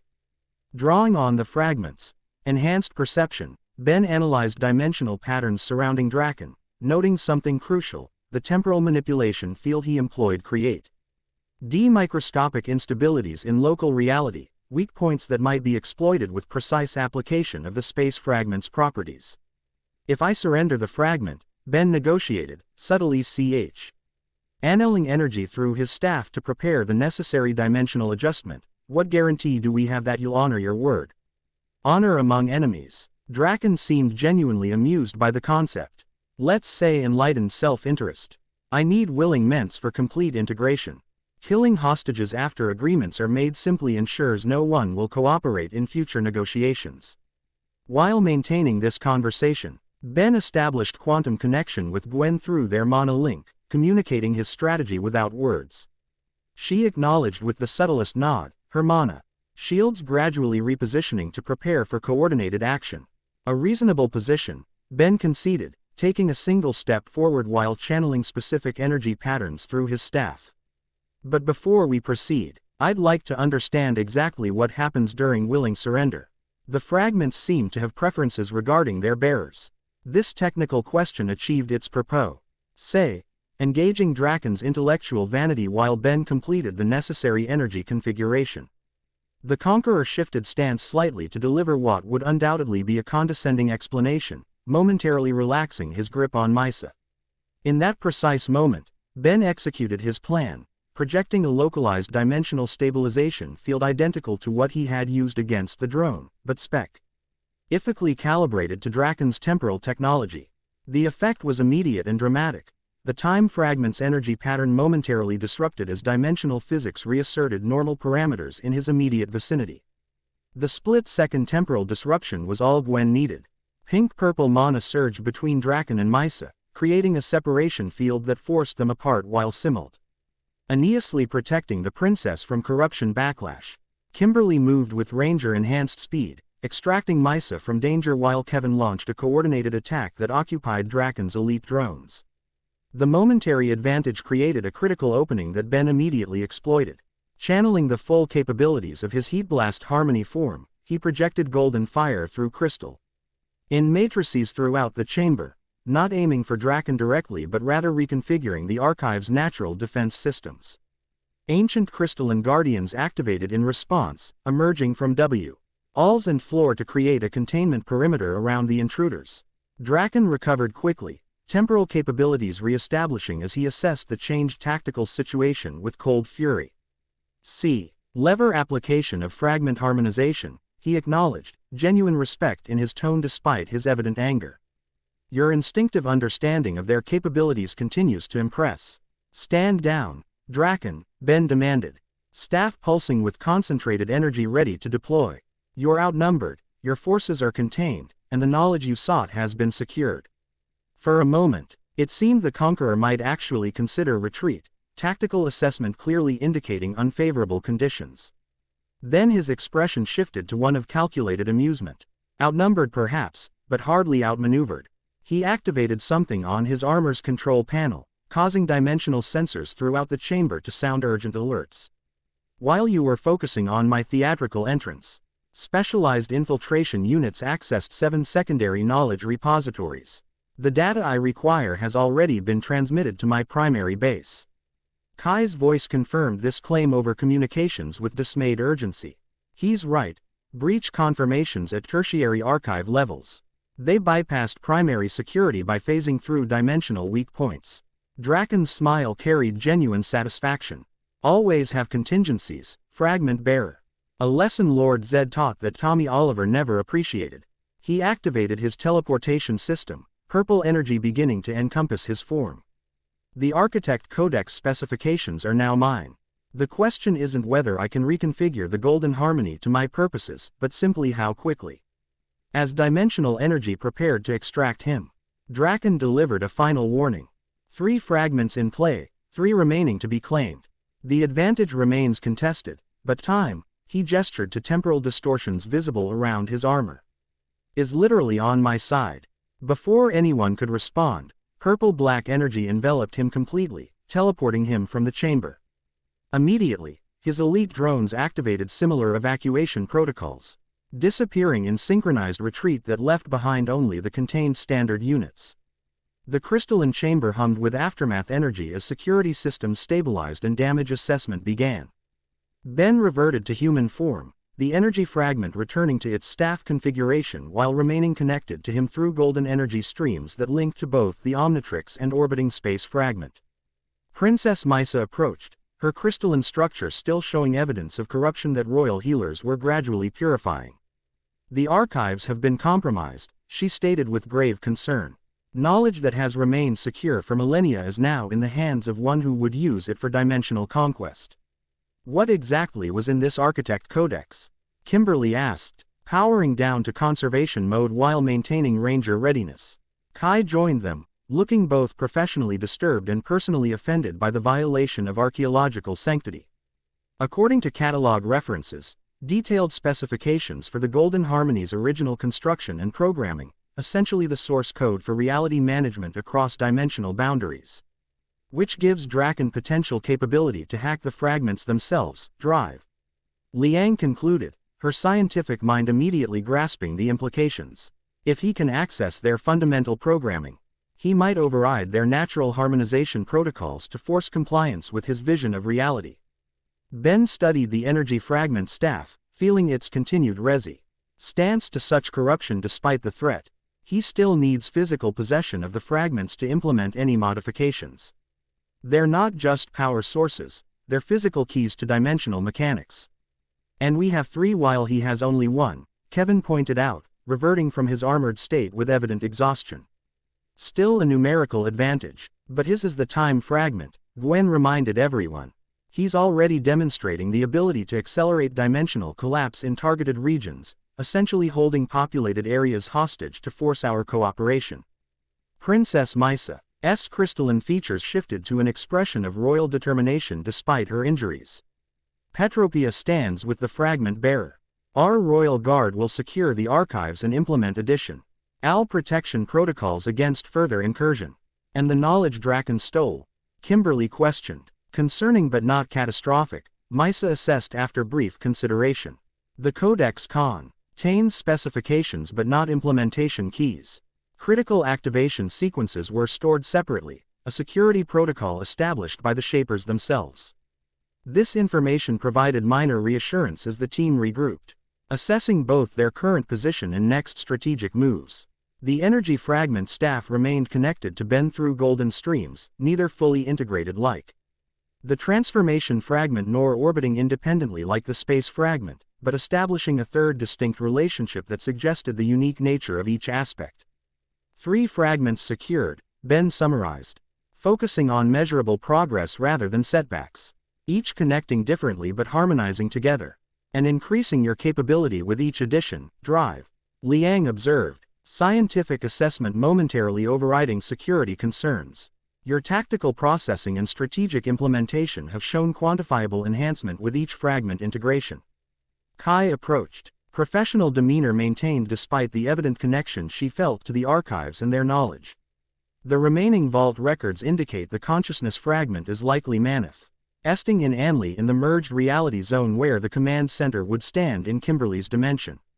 Makes sense, Kimberly acknowledged. Zordon established the original command center at a nexus point of grid energy. If dimensional boundaries are thinnest at such locations, it would naturally attract a fragment focused on consciousness and awareness. Ben nodded. Decision made. Then that's our next destination. We secure the fourth fragment before Draken can leverage his stolen knowledge to claim it. As preparations began for departure, Princess Misa requested a private word with Ben, leading him to a small meditation chamber adjacent to the main vault. Her crystalline structure had been mostly purified of corruption, though faint purple traces remained in complex patterns that would likely leave permanent marking. The trial you faced in the Harmony Chamber, she began once they were alone, showed you potential futures, yes. Ben nodded, recalling the vivid visions of both harmonious integration and corrupted conquest. Different possible outcomes depending on how the fragments are ultimately used. What it could not show you, Misa continued with unexpected gentleness, were the personal implications of your growing connection to cosmic forces. Her crystalline eyes studied him with perception that seemed to reach beyond physical appearance. The harmony fragments change their bearers. Ben Tennyson, not merely granting power but reshaping perception, purpose, even relationships. I've noticed some changes, he acknowledged, thinking of the enhanced street radigic thinking and intuitive understanding of dimensional mechanics he now possessed. But I'm still me, just with better tools and clearer perspective. Misa's crystalline features shifted to an expression that might have been compassionate concern. For now, but as more fragments join your constellation, the distinction between bearer and burden may blur. The architects designed the golden harmony to reshape reality itself. Those who wield it inevitably experience personal transformation alongside cosmic manipulation. Is this a warning or advice? Ben asked directly, appreciating her candor but uncertain of her purpose. Both, perhaps. Her crystalline hand gestured toward the energy fragment staff, which pulsed in rhythm with their conversation. I observe how those around you respond to your evolving nature, the scientist's fascination, the warrior's recognition, the scholar's connection. These relationships will be tested as your perceptual framework expands beyond conventional dimensional parameters. Ben suddenly understood her meaning. She was referring to the personal connections forming within his team, particularly the complex dynamics with Kai, Kimberly, and even Drive. Liang, you think the fragments will change how I relate to others? They already have, Misa stated simply. The question is whether you will navigate these changes with conscious intention or allow them to develop without guidance. Her crystalline structure shifted to a more formal configuration as she prepared to return to royal duties. The energy fragment responds to directed purpose, it amplifies intention rather than merely providing power. Remember this when facing both cosmic threats and personal connections. With that cryptic advice, she led him back to the main chamber where He team had completed preparations for departure. Petropia's royal guard had established secure protocols throughout the archives, with enhanced crystalline guardians positioned at all access points to prevent further incursions. As they prepared to board transport back to the Resolute, Kai approached Ben with professional purpose that didn't quite mask personal concern. The corruption Draken you said against Princess Misa, it resembles techniques described in ancient warnings across multiple cultures. My research suggests it targets consciousness itself, not merely physical form. You're worried about long-term effects on her? Ben asked, appreciating Kai's expertise while noting how naturally they had fallen back into direct communication despite their complicated history. On anyone exposed to it, Kai clarified, her gaze momentarily dropping to the purple traces still visible in Misa's crystalline form across the chamber. Historical accounts suggest corruption can lie dormant, chivating under specific conditions to influence behavior or perception. The tactical implications were immediately clear. You think Draken might be using it as a long-game strategy, planting influ. NCE that could activate later even if we drive him back now. Kai nodded, professional concern and personal care creating complex resonance in her expression. Just be careful, Ben. This isn't just about physical confrontation anymore. Draken is fighting on multiple levels: tactical, temporal, and psychological. Their eyes met with understanding born from years of shared history, momentarily transcending the distance that had grown between them. Ben found himself appreciating how Kai's archaeological perspective provided crucial context that tactical analysis alone might miss, her contributee onto the team extending far beyond mere knowledge retrieval. "Thank you," he said simply, the words carrying more than professional acknowledgement. Kai's expression softened briefly before her professional demeanor reasserted itself. With a nod, she moved to join the others preparing for departure, leaving Ben to consider both the practical warning and the personal connection it represented. As they boarded the transport that would return them to the Resolute, Ben found his awareness expanded by the 3 fragments he now carried, each connecting differently yet functioning in harmony, providing complementary perspectives on both cosmic crisis and personal relationships. Transformation enabling adaptation to change, space maintaining appropriate boundaries, and now energy providing directed purpose to both.